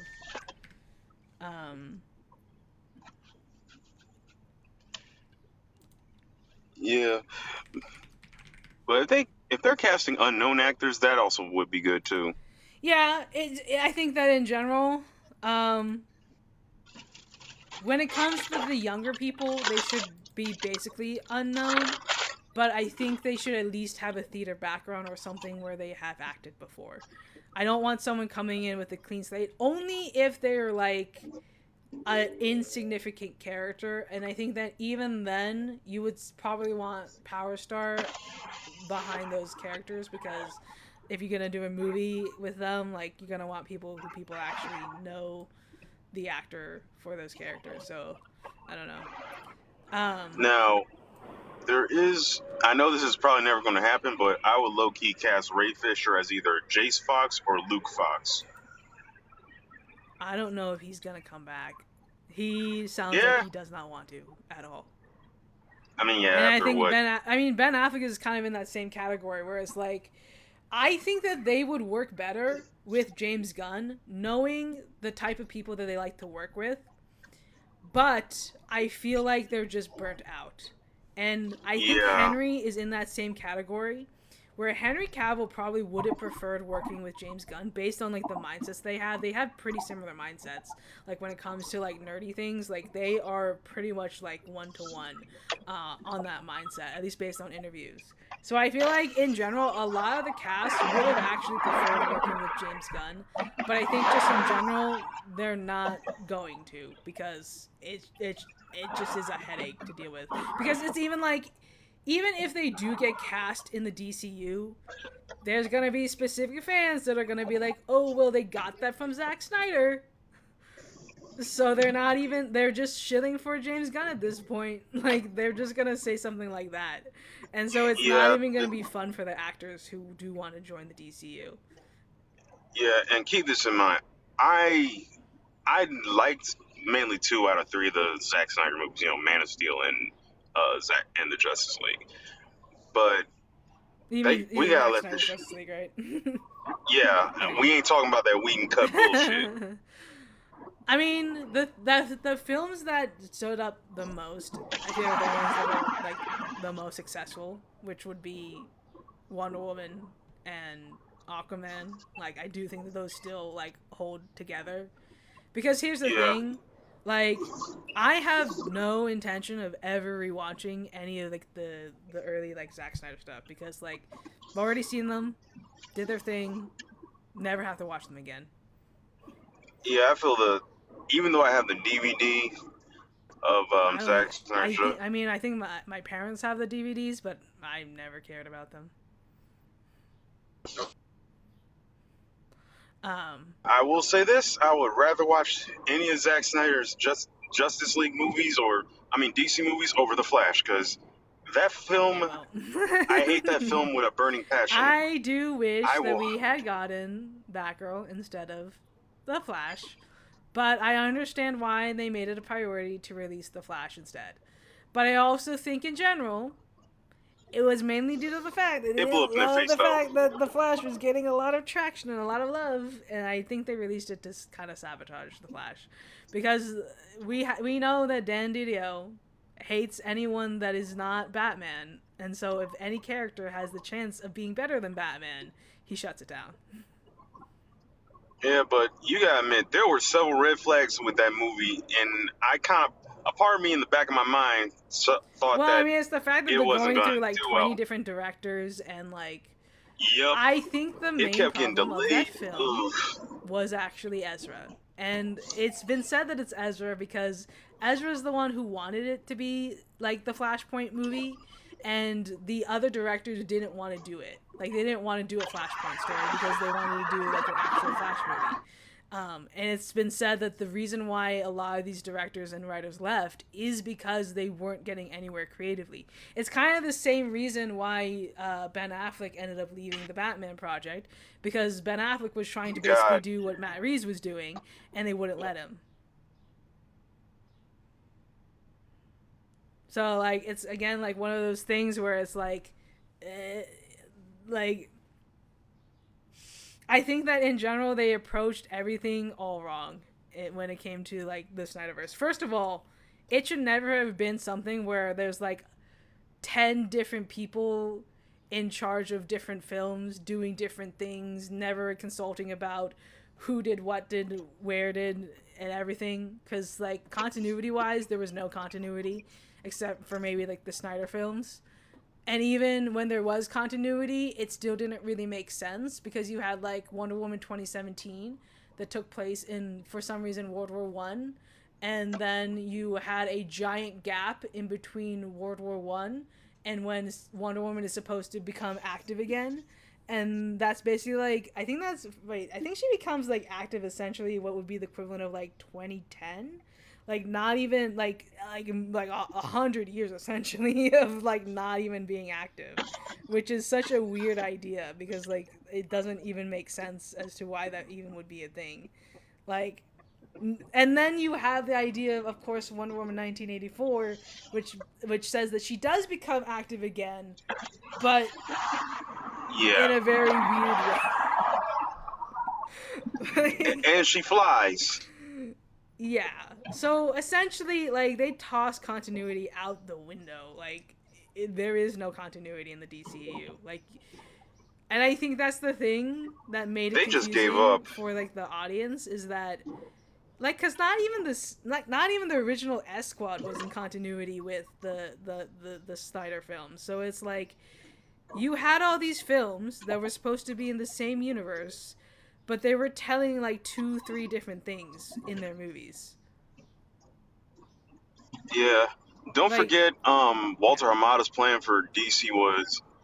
Oh, sorry, I was about to mention. The Flash was supposed to, reset the DC universe, but Michael Keaton was going to be the main Batman, and with him passing the torch to Batgirl, and no Henry Cavill Superman, instead being replaced by Supergirl. I yeah, was Sasha like, Calle, ugh. yeah.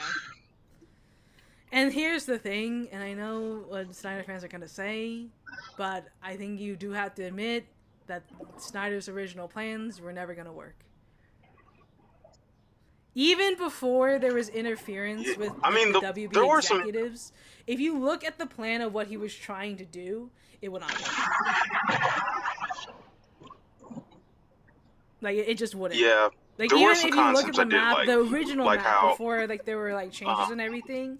Like, okay, so he was trying to do Man of Steel, then Man of Steel 2, and then the Batman, and then yeah, like whatever the fuck afterwards.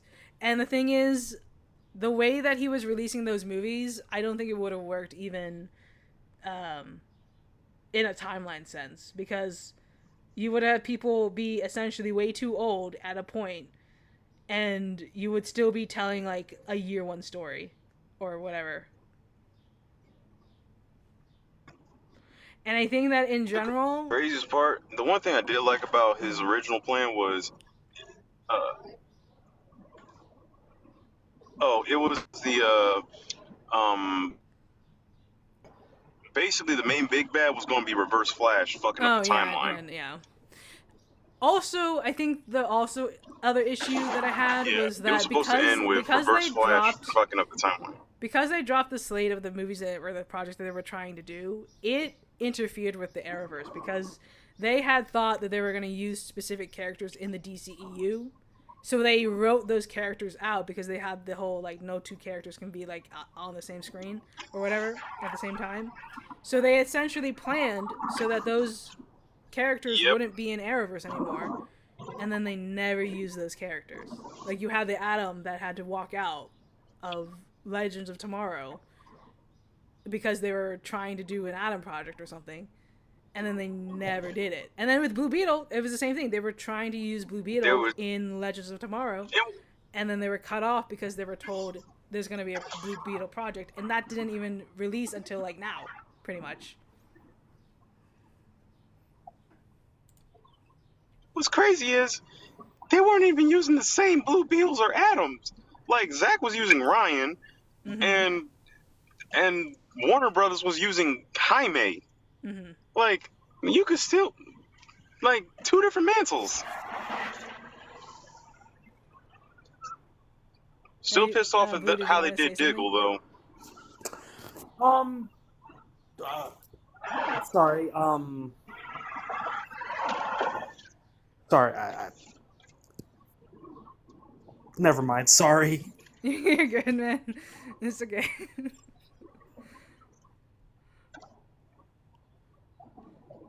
um, I think, I think there were some aspects that could have worked that Zach had planned to do, but I think overall, in the grand scheme of it, it wouldn't have worked in a cinematic universe. Because the way that he was trying to tell these stories was like throw everything at a wall and see what sticks, essentially. Like it was not really a solid storyline, per se. Hey, Seva. They really should have had Zach should have had one guy in to rein some of his ideas in. I mean, he did have that guy. You know, like how it was technically Jeff if you're a Star Wars fan, like he technically did have that Yeah. guy. He just didn't necessarily listen to him all the time.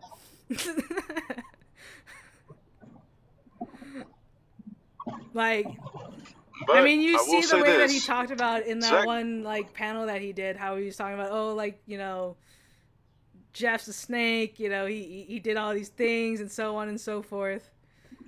I agree, Seba.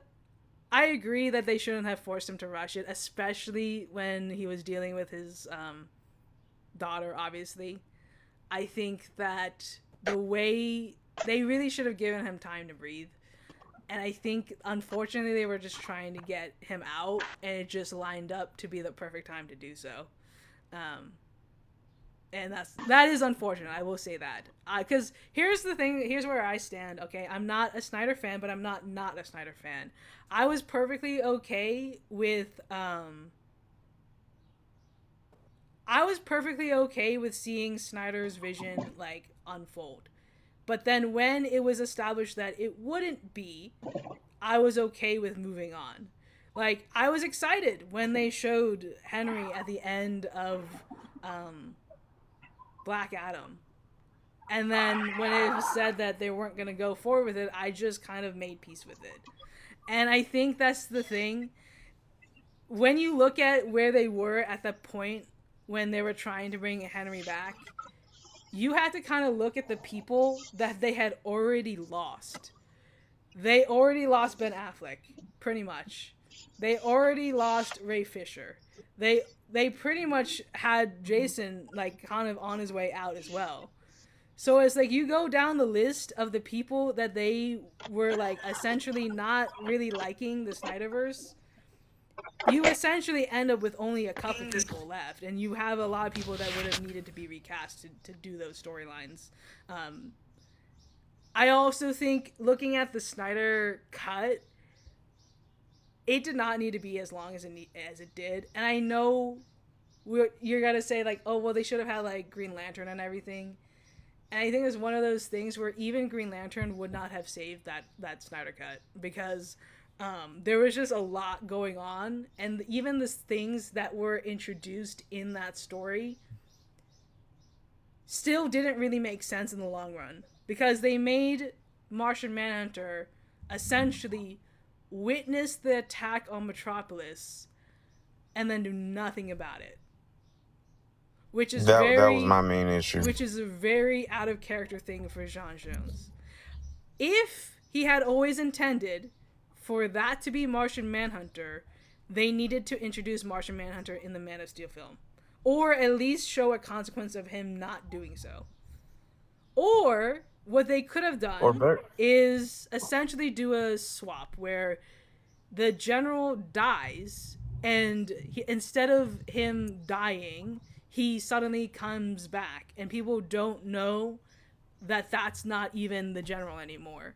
And I think that would have worked. But saying that it was the general all along doesn't make any sense when you look at it. Because essentially they could have done what Supergirl did, which is where Hank Henshaw was a character. He died, and then he didn't die because Martian Manhunter took that place. So they could have done something like that. And I feel like if they had done that, that would have at least made a little bit more sense in the way that they were telling that story. I think also. Do you think Snyder? No, go ahead. I was going to ask. Do you think Snyder did diversity better than what WB did? Diversity better for DC? What do you mean by that specifically? I mean representation. That's what I meant. Like, I mean, because like WB. I mean, it depends on what you consider to be WB related. Like, when it comes to the CW, it's definitely way more diverse than Snyder. Yeah, I was talking about the film division. So you mean like do you mean like after like Snyder left, essentially? Yeah, like all the movies after Snyder left.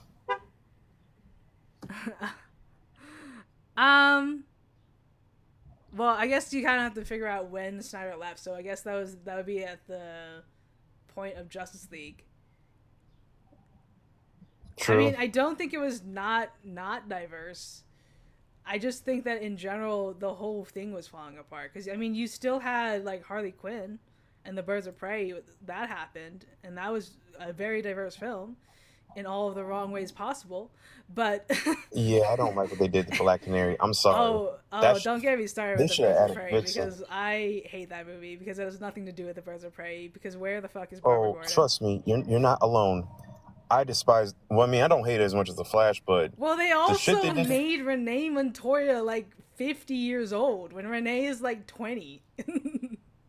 I mean, the actress who played her is still attractive. Yeah, but Renee's not like a mom. She's like a woman who has slept with the majority of Gotham City. Like the amount of women that Renee Montoya has picked up in the comic books is kind of crazy because like she's supposed to be that kind of girl. Does she have a higher body count than Nightwing? I mean, I don't know about that. I mean, I guess it's I guess it kind of depends. But I mean, my issue was Cassandra Cain, because if you're going to give us a juvenile delinquent that's like a Batgirl, just give us Stephanie Brown. That was not. Just give her. I don't know who that child was. It was not Cassandra Cain. No, I don't own that child. That child is. We don't claim her. It's kind of like the Jimmy Olsen that they used in the freaking. I know people say, "Oh, but it was just an alias, guys. It was just an alias." No, it was supposed to be James Olsen, and he didn't care. You know what's crazy? Wasn't Jimmy Olsen supposed to be a woman in Man of Steel? No. It was the reporter on the field when they were in that like other country I mean, I would have been okay with that because it ain't too bad. when he essentially died. Yeah, that was that And was I just. know what people are saying. Oh, it was just on the name badge. No, like why would they? Why would somebody have an alias of Jimmy Olsen if it wasn't Jimmy Olsen? Like that would make zero sense. Honestly, Man of Steel 2 should have been. The parts in Batman vs. Superman I did like were the Superman scenes where the government's trying to find out if they could trust Superman. Well, not the government, the general public. The courtroom The scene. best version of Jimmy? You can't be serious about that, Saba. Come on. Everybody knows the best version of The best Jimmy. version? Are you sure about that? Everybody knows it's Superman and Lois. I mean, not Superman and Lois. My Adventures with Superman. That's the best version of Jimmy. Yeah, I agree with that. Also, in general, I really liked the Superman the movie, Jimmy Olsen. Like, I think I liked how they did him. At least for the time period, I mean. Oh yeah, I got a good fan cast for the question. Jeremy Allen White. Jeremy Allen White? You've seen The Bear, right? Yeah, I know what you're talking about. He was also Lip Gallagher from Shameless. Who did you say? Jeremy Allen White. I mean, for what character? Oh, the question. I can see it. Yeah, I can see it. I can see where you would have that casting. I wouldn't mind it. I think there probably is a better option, but I wouldn't mind that. I don't know what that better option would be, though, but I don't know. And Ethan, I can't pronounce his last name, but he was Carl Gallagher from Shameless. I would want him as Jason Todd. Jason Todd? Okay. Yeah. Okay. Okay. I don't know anything about the actor, so I'm not even gonna. What's the actor who plays the old Skrull in Captain Marvel? I don't know. Now, the way that I do like that James is setting up this new universe as like Star Wars, it makes sense. It would differentiate itself from Marvel. It looks like it's coming up as Ben Mendelsohn? I don't know. Mendelsohn? I don't know if that's right. Oh yeah, that looks right actually. But would you say, should they do a Justice Society anthology movie or a anthology series? Wait, what do you mean by that? Not anthology series, but just a Justice Society movie trilogy or an anthology series.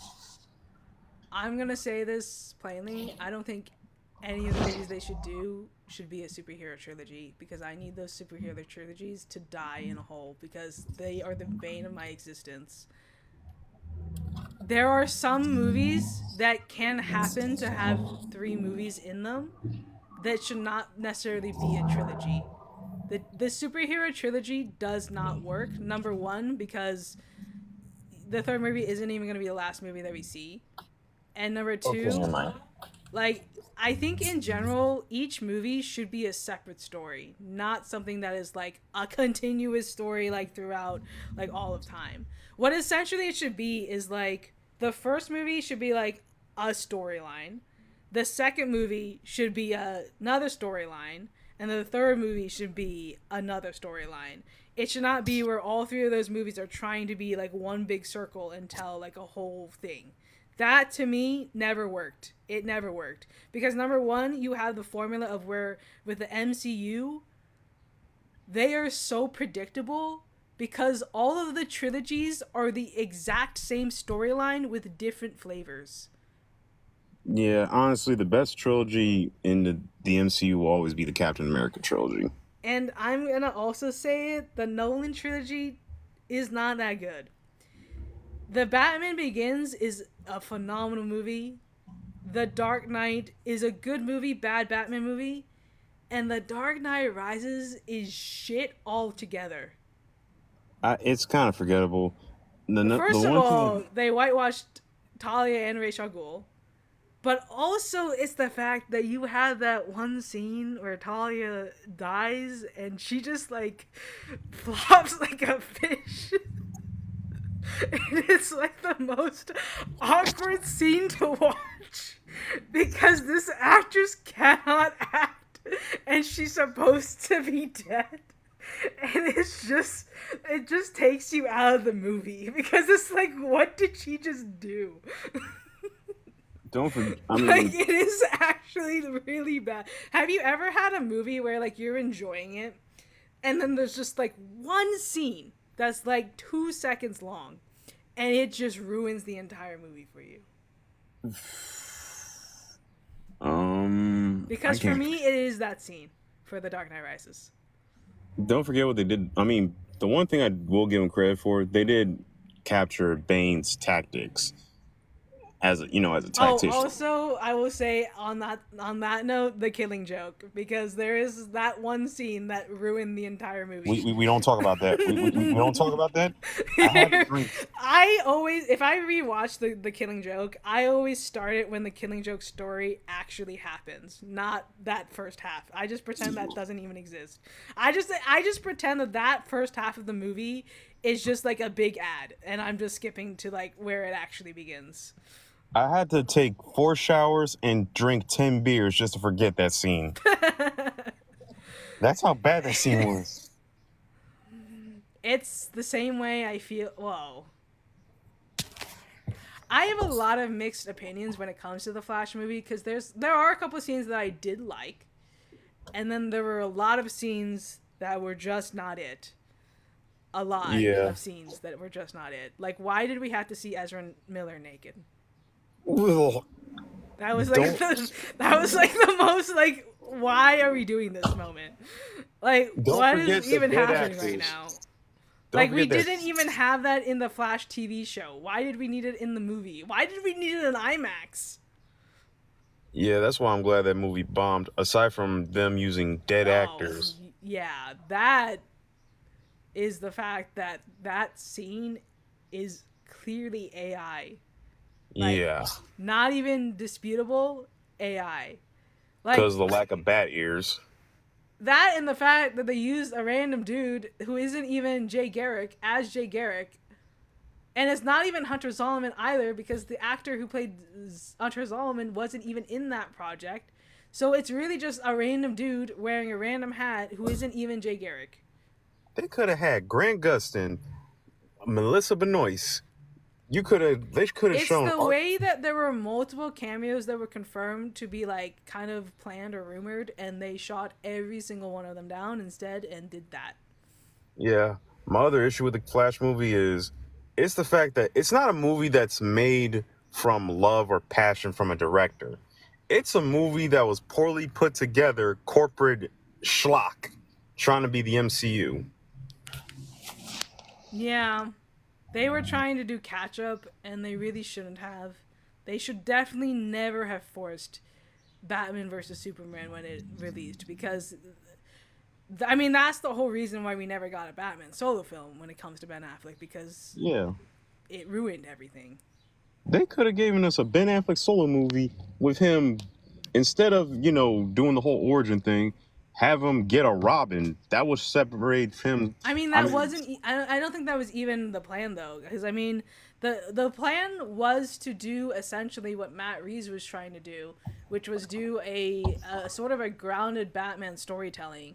I mean, that's what that's what Ben Affleck has talked about when his original plans were. Because it was going to be Batman versus Deathstroke, and it was going to be more like a Street Fighter movie than like The Dark Knight.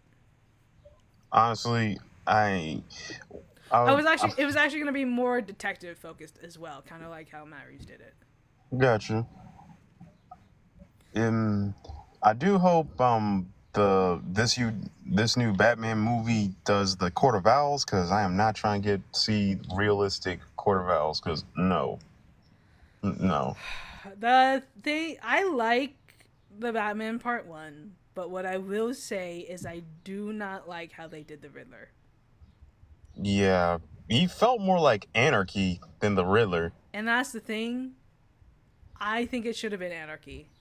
and I think they used Anarchy and just painted Riddler over him. They made him green. He's just the green Anarchy. He's just Anarchy who's green. And what happened to the drip? Because Riddler is known for his drip.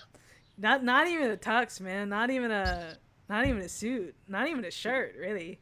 Even the Riddler from the Batman animated show, the one that, was more anime-esque, looked better than that. Yeah. Like, I mean, I think Gotham nailed it in terms of a live-action Riddler. Yeah. Like, I really liked that version of the Riddler. Even though they introduced all his rogues villain at a time where Bruce was, 8, so they essentially made it to where all the villains would be old as fuck by the time Batman appears. Yeah. And it's so funny because, technically speaking, at least when Disney first bought Fox, they do technically own a portion of Gotham. Oh. Now, there are no characters within that series that people really care about, so it doesn't even really matter. But, I mean, it's just one of those things that were, technically speaking, Disney at one point did own Gotham. They don't anymore. They don't. Now, but if this universe doesn't, do well and Warner Brothers has to sell DC off, who would you rather them get DC? Not Disney. Dear God, no. I was going to say Sony or... Not even Sony. Sony does not have a good track record when it comes to adapting things at all. Maybe Amazon? Maybe. But, I mean, at that point, you're just going to get a lot of shows. Same with Netflix. It's going to be, if you give it to Netflix or you give it to, freaking Amazon, you're just going to get a lot of, Prime and Netflix shows. True. I mean, I personally think a Japanese company should get the guys who do. I would do. If it came to it where Warner Brothers went essentially bankrupt and couldn't do anything and had to sell DC. The studios that I would trust is Universal, because they have DreamWorks and everything. I think Universal would be able to do so. And other than Universal, not anything American. Ooh, I thought something. You ever heard? All right, so you see the Power Ranger profile pic I got. You ever heard of Super Sentai? No. Super Sentai is pretty much where all the Power Ranger fight footage and the Zord footage comes from. And it's been going on for years. Mm. But the people who own Super Sentai, Kamen Rider, Pretty Cure, and what else? Yeah, pretty much all those. And Ultraman. They should get DC.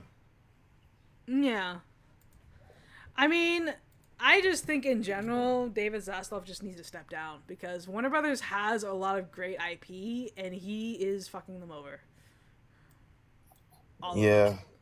The fact that they took out Looney Tunes, the fact that they weren't even going to release the Looney Tunes movies, they were gonna just shelf them, and then another studio has to pick it up to distribute it. And now, I think that's one of those things where I don't think Warner Brothers understands the IP that it has, because I don't think they understand how well these things could sell if they just use them. Because imagine if they did a Ben 10 movie, animated or whatever. Imagine if they did something Courage the Cowardly Dog related. There's so many things that they own.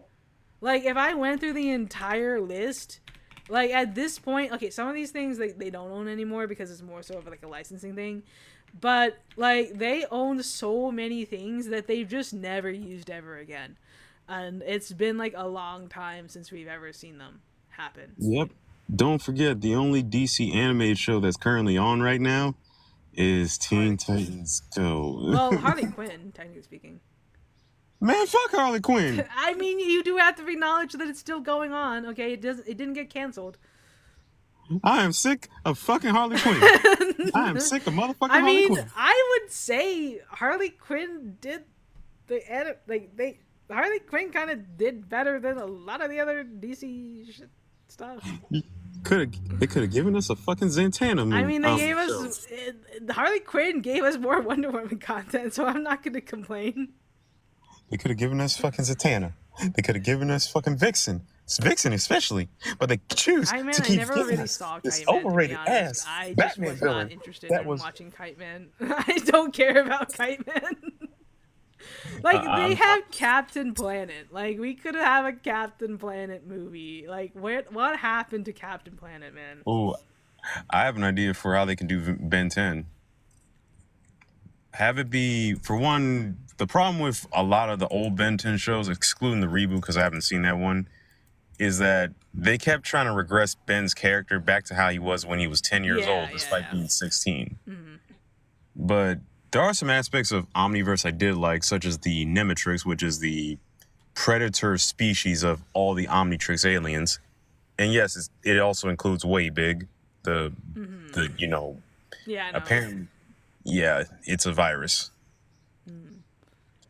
They should take all the best aspects of each Ben 10 series and just smash them all together, and you will give us the best Ben 10 series. Well, it's one of those things where, like, for example, like, they have Scooby-Doo, right? And technically speaking, Scooby-Doo is canon in the DC universe because of all the crossovers that they did. So, they could literally have, like, more of, like, the Scooby-Doo crossovers or, like, the Ben 10 crossovers or even like that. Like, they have such an opportunity and they're not doing anything. Shoot, if they really want to get crazy, because I know DC Comics, they go crazy with some of the crossovers, like the one they have with the Ninja Turtles. Well, yeah, like, why are they doing a crossover with Sonic when you can do a crossover with Sonic and all these other universes, but you can literally do a crossover with literally any of the Warner Brothers, like, properties that you have, because Warner Brothers owns DC Comics. You could literally do, like, a Powerpuff Girl, like, crossover with DC. You could do, like, a Scooby-Doo, like freaking anything. Maybe not Harry Potter, because fuck J.K. Rowling. But, literally, they have, I know they're doing Godzilla already. Like, I like that. I like the Godzilla crossovers. But they have, like, Lord of the Rings. Like, they could do, like, a freaking, like, Frodo meets, I don't know. Shining Knight. Sure. Actually, sure, why not? Shoot, I know this is never going to happen, but can we get a Dragon Ball DC crossover, please? I don't want to see Goku and Superman fight. I want them to team up. Like, I did like what they did with the Batman Ninja stuff. I know not everybody likes that, but I like it when they do those things, because it's like, we just get, like, refreshing content. I just wish it wasn't always Batman who had those things. Like, can we please do anything else? Like, give me a samurai. That's not Batman. Superman. You could do a Superman, like Japanese animation. I'd be fine with that. Anything but Batman. Stop doing Batman. Everything that they do is Batman. Like, the freaking new, like voice comic, whatever the fuck they're doing, is Batman. Like, they keep just doing Batman. They have other products. I want to see Samurai Wonder Woman. Dear Lord, if for some reason Superman flops, it won't, but if some reason it does, then the next, like, decade is just gonna be Batman. And it's only gonna be Batman. It's gonna be Batman. It's just gonna become the Batman universe. Oh, they're gonna rebrand to just Batman instead of DC. Yeah, they're gonna sell off all their properties except for Batman and Harley Quinn, Joker, Penguin, and I guess Harry Potter too, because I guess they think that that's gonna work. I don't think it will, but I mean, to be fair, the game did sell like crazy. Yeah, but I mean, I don't think people are gonna approve of the TV show. I don't think anybody's really gonna watch the TV show, to be honest, because they have the movies and everything. But what was it? Like, and don't forget, and it's not going to be the Batman we all want. It's going to be grounded, gritty, realistic Batman with no Bat family whatsoever. Oh yeah, they're not gonna do it. Because here's the thing, right? The reason why we didn't get, like, the Bat family and other Bat family movies, like, in Batman projects and stuff like that, is because of Batman and Robin, because of how bad it did. So if for some reason, like, they do, like, I don't know, the freaking Brave and the Bold, and that is for some reason, like, perceived poorly, we're never seeing those characters ever again. I mean, it all depends on who's writing it. I have strong faith in the Brave and the Bold, because I think I think they're using the right methods, and I know people don't necessarily agree, but I do think it is important for them to start with Damian Wayne, because number one, you have a fully established Bat family. Number two, you have that father and son dynamic that I think a lot of like families will like appreciate. And then you also have a lot of characters in that universe that people will gravitate to, and you don't have to set them up. And then I think also within that film or within the next films that approach, that they're gonna do their origin stories. Like, they're gonna do it. It's just like I think that it's better to kind of start with them established and then kind of see like, okay, how did they even get there? Like give us an anthology, a mini series. Essentially doing it Amadeus Reyes, which is basically starting in the middle and then working the way back to like the beginning. Now, I do hope that they start to introduce Duke Thomas, because I actually like that character. Yeah. That is the fact that he's the only Bat family member with superpowers, and he's a daytime hero. Mm-hmm. I hope that they remember that Luke Fox is a thing. That too. I hope they remember that Azrael is a part of that Bat family, because sometimes he's not associated with the Bat family. And it's one of those things where it's like, no, he's not really part of the Bat family, but if he's not considered part of the Bat family, we're probably not going to see Azrael, so I'd rather him at least be associated with the Bat family, because that means that we're actually going to see Azrael show up. And also, hopefully they show that Superman is intelligent, because I decided to rewatch Justice League Dark Apocalypse War, and I'm like, Superman ain't that dumb. They forget that he's supposed to be an investigative journalist. Not only that, his main assault team was, okay, having Wonder Woman and the Flash on your team and a Green Lantern. Okay, cool. You're a Kryptonian. But why you got Batman? Okay, well, yeah, it's Batman, but still. But then you got a Martian and 2 Atlanteans going to Apocalypse, knowing that they won't survive because of the fact that, fire and heat. Hello. So. Oh, I'll be back. I gotta go shopping. Okay. See ya. See ya. You want to say something? What do you think about the castings for Lanterns? I don't mind them. I think I can understand why they went with Aaron, but I think they should have gone for a darker skinned Jon Stewart, because he is supposed to be a lot darker than that. And the runner up was a darker skinned man.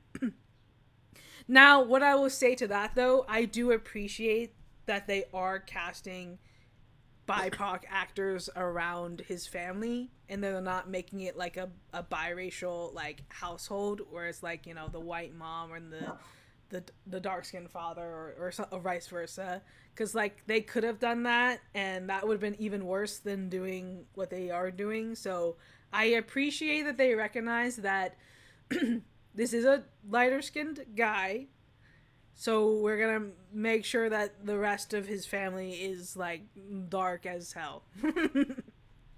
What about Kyle Chandler? I don't know any Kyle Chandler, so like I'm fine with it. I don't care. I know people are gonna complain about the fact that Hal Jordan is like 60 years old.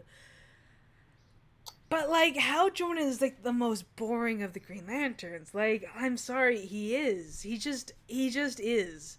Like, there are moments where he is fine, and there are a lot of other Green Lanterns that are much better than him. I can kind of agree with that. I feel like he was better old. It's kind of like the fact when they brought back Barry Allen when Wally was the main Flash. Like, yeah. They have a problem now where Barry isn't, like, the best option for the Flash, but he's alive, so they can't really, like, kill him, but he's also, like, he's not really doing anything at this point. He just lives on through the CW. He's just there at this point. Like, he is just there. Like, he doesn't contribute anything to the family, really, and I think it would have been a better storyline if they had a world in which they never brought back Barry and they never brought back Hal Jordan, I think that DC would be in a place where it's not only more diverse, but you have more interesting storylines. Because I think they did, at the very least, need to make sure to let that story breathe. Because they rushed the reboot way too soon. Like, I agree that there does need to be, like, reboots every once in a while. Because otherwise the continuity gets really insane to keep up with. But it's one of those things where it's like, since Barry was dead and Hal Jordan was dead and a lot of these characters were dead, you had an opportunity where you could let these legacy characters take their place, whether it be Jon Stewart, whether it be Wally West, whether it be somebody else. Like, you had such an opportunity, and you essentially stopped that from happening because you brought the characters back, characters that didn't really need to exist at that point. And then you could have had an opportunity where Wally is the one who ends up causing Flashpoint because he's trying to save Barry Allen from dying. And then you have Wally be that person who creates, like, Flashpoint because of all this. Like, he's trying to, like, get Barry back because he feels bad about his death. And then he does it, and then he ends up making it worse. Because I think because Wally could have actually been that character that ends up trying to save Nora and ends up causing Flashpoint to happen because he cares about Barry so much, and because he's hoping that by doing so, Barry wouldn't die. And I think they could have had that storyline happen, but instead they chose to bring back Barry Allen out of nowhere and essentially make it so that the whole universe kind of revolved around him again. Who do you think they should use in the DCU? I'd rather have them use any Flash other than Barry again. I feel like the CW show saved him so I think much. they could do a Wally and Bart duo. I think it'd be kind of funny. 100%. Because also Bart would lead us to potentially future members of the DC universe being in the present time. Like, the reason why I'm excited for Booster Gold is, if it happens, is because he is the key for us getting, like, the Legion of Superheroes. Like, not all of them, but I think specific members could potentially come with Booster Gold to the present time. Or we could have a situation where Supergirl is kind of sent to the future, kind of like how they've done in the comics before, and then that's how we get Legion of Superhero content. My only thing with that, though, is that I hope they don't do it too soon, because if they do it too soon, you kind of end up with a Tomorrowverse situation where that storyline is really rushed, essentially. They should get Patrick Schwarzenegger. Wait, what? They should get Patrick Schwarzenegger. For what? Booster. Oh, for Booster Gold. I can see that. Sorry if you can't hear me. It's my Not accent. Glenn Like, Powell. it's quite. I feel like people just have this weird obsession with Glenn Powell, to where they think that he can play every single character that has ever existed. That is male. If I had to go choose between one of my family members and Glenn Powell, and like that family member had to die, and I couldn't Glenn Powell, I'm choosing Glenn every day. That is an unhealthy relationship. It's not unhealthy. It's just because you don't get it. Like, he's just fucking perfect. I think I'm too gay for Glenn Powell. No one's too gay for Glenn Powell. I'm too straight, and even I like Glenn Powell. He's just him. Like, I mean, I'll make the exception for, like, Jonathan Bailey, but not Glenn Powell. Glenn Powell is too hot. White bread. You mean just attractive, not white bread? I just mean just, like, he doesn't seem like anything interesting is with him. It's kind of like the Brad Pitt in a way, where it's like they're just like the white guy of the century, of the decade. I feel like Michael B. Jordan's that, but for black people. 100%. No, I feel like that's probably Idris Elba, but Idris Elba actually does look good, though. Idris Elba's a better actor. Yeah. I don't know who nominated Jonathan, John Krasinski as freaking, like, man of the year. I don't know who did that, because that was. He's not it. He's pushing 45. He's just tall. He's just tall. That's it. He's just not that guy. He's just not that guy. He's just a normal guy. Like, he's not, especially considering that it was following Idris Elba. Like, the runner, like the like, how do you go from Idris Elba to John Krasinski? Should have got Glenn. I think they should have gotten Jonathan Bailey, man, since he's all over the place. What's he in? Wicked and Bridgerton. Wait, what? He was in. He's Fiyero. You've seen Wicked, right? I think so. The green girl. With Ariana Grande. Nah. No, you haven't. Oh my god, man! I've really not seen it. You haven't seen Wicked. What about Blue Beetle? How old do you reckon the actor will be? They're just gonna use Ted Cord. Oh, Ted Cord. Oh, I don't know. I don't mind the pick that people are having. I don't really have an opinion about who plays Ted Cord, to be honest, but I mean, technically, he should probably be Guy's age, and Guy's like, how old is freaking Nathan Fillion? Like, let me see, 54. Yeah, so somewhere around there. Hear me out, okay? Don't call me crazy. Because Guy crazy. Gardner and Ted Cord should basically be like of a similar age, I think. Yeah, I could agree with that. Like, maybe slightly younger than Hal Jordan, slightly older than the others. Do you think you'll see Jonah Hex? I'm not sure about that one. Mainly because of the uniform that he wears. I feel like they would probably change that. What about Green Arrow? Green Arrow, I think, is coming. He's coming in Peacemaker season 2. Really? I just hope. Well, we don't actually know if he is, but movie or show? What do you mean? Oh, you think? Oh, well, I mean, if they do a Green Arrow project, they should do a movie because they already did a show, and that would just be weird to do another show. I do not like Stephen Miller's Green Arrow. I don't like it either, but it's like they just did a show with Green Arrow. How do you think that's gonna look to like the general audience? They're doing another Green Arrow show. Didn't they just do one? Like, that's what they're gonna be like. They're gonna be like, didn't they just do a Green Arrow show? Why are they doing another one?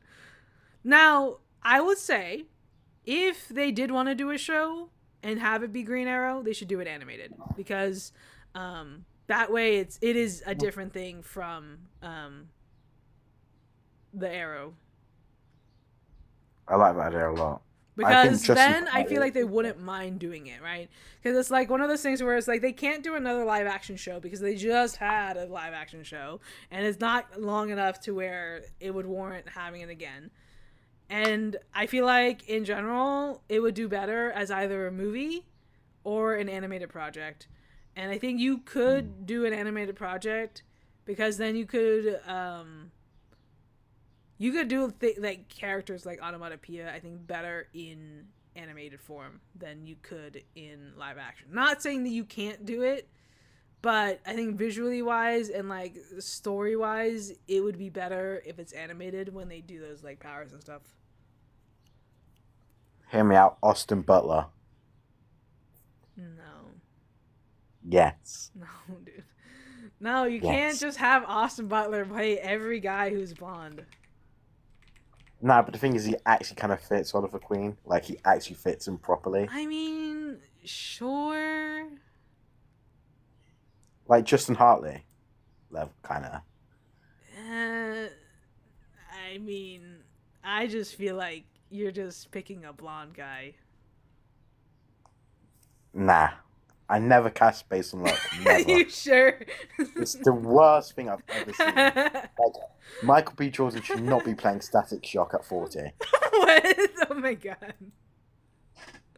I hate it with so much people passion. actually fan cast that? Probably. I won't be surprised. Yes, it's worse for female actors. Cast as freaking Raven, and that's like why.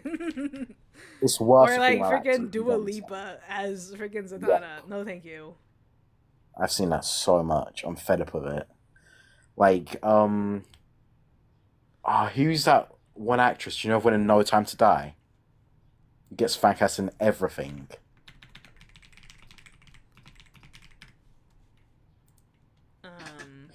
Did that movie with Ryan Gosling? Wait. In what movie? Not No Time to Die is in like James Bond? Or, wait. Yeah, that one. Anna de Armas. Oh! Yeah, I've seen her cast. I don't necessarily agree with it when it comes to like Zatanna. Like, It's just because she's a woman. Yeah. Like, I it's don't not- trust the internet in terms of casting women because they just pick the hot girl that they think is hot. Same with ethnic actors. And they don't even like the fact that Dua Lipa was even entertained as an idea for Zatanna is dumb. Like, Yeah. there's no world where Dua Lipa should be playing Zatanna. What about Like, she could Constantine? do the soundtrack. Like, Dua Lipa, I'd be Yes, happy if Dua yes. Lipa did a song on the soundtrack. But not, I mean, dear God, please do not use levitating. I do not need that in another movie ever again. It's awful. It is, no, but it's the fact that it's in, like, every movie. Like, every movie, you can't escape it. You just can't escape levitating. It's always in another movie. Like, please, dear God, choose another song. Dua Lipa has other songs, please. Choose a different song. I remember one of her concerts a few years ago. It was at like a massive football match. And she kept on singing whilst the crowd was being tear gassed. And it was just super awkward. Oh my God. It's crazy, man. I Anyway, I also got think to go that now. Levitating isn't even that good of a song. Like, yes, it's a nice party song, but not when they play it like 50,000 times in every single movie that has ever existed. Like, the amount of movies that that song has been in is like ridiculous at this point. I got to go now, by the way, so. Okay, see ya. I mean, it can be goated and still not be played like so many times. Like so many times. Like, oh my God. Like, it's in like, I just looked. It's in like 18 movies. Why is it in so many movies?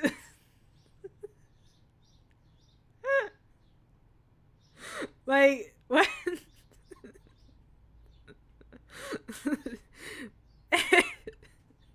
Like, it was, well, not movies, but like shows and stuff like that. Movies and shows. Like, it's in like 18 different things. Like, why is it in like every movie? Like, we don't need that. Also, it's been like 2 hours. I think I'm gonna go offline now.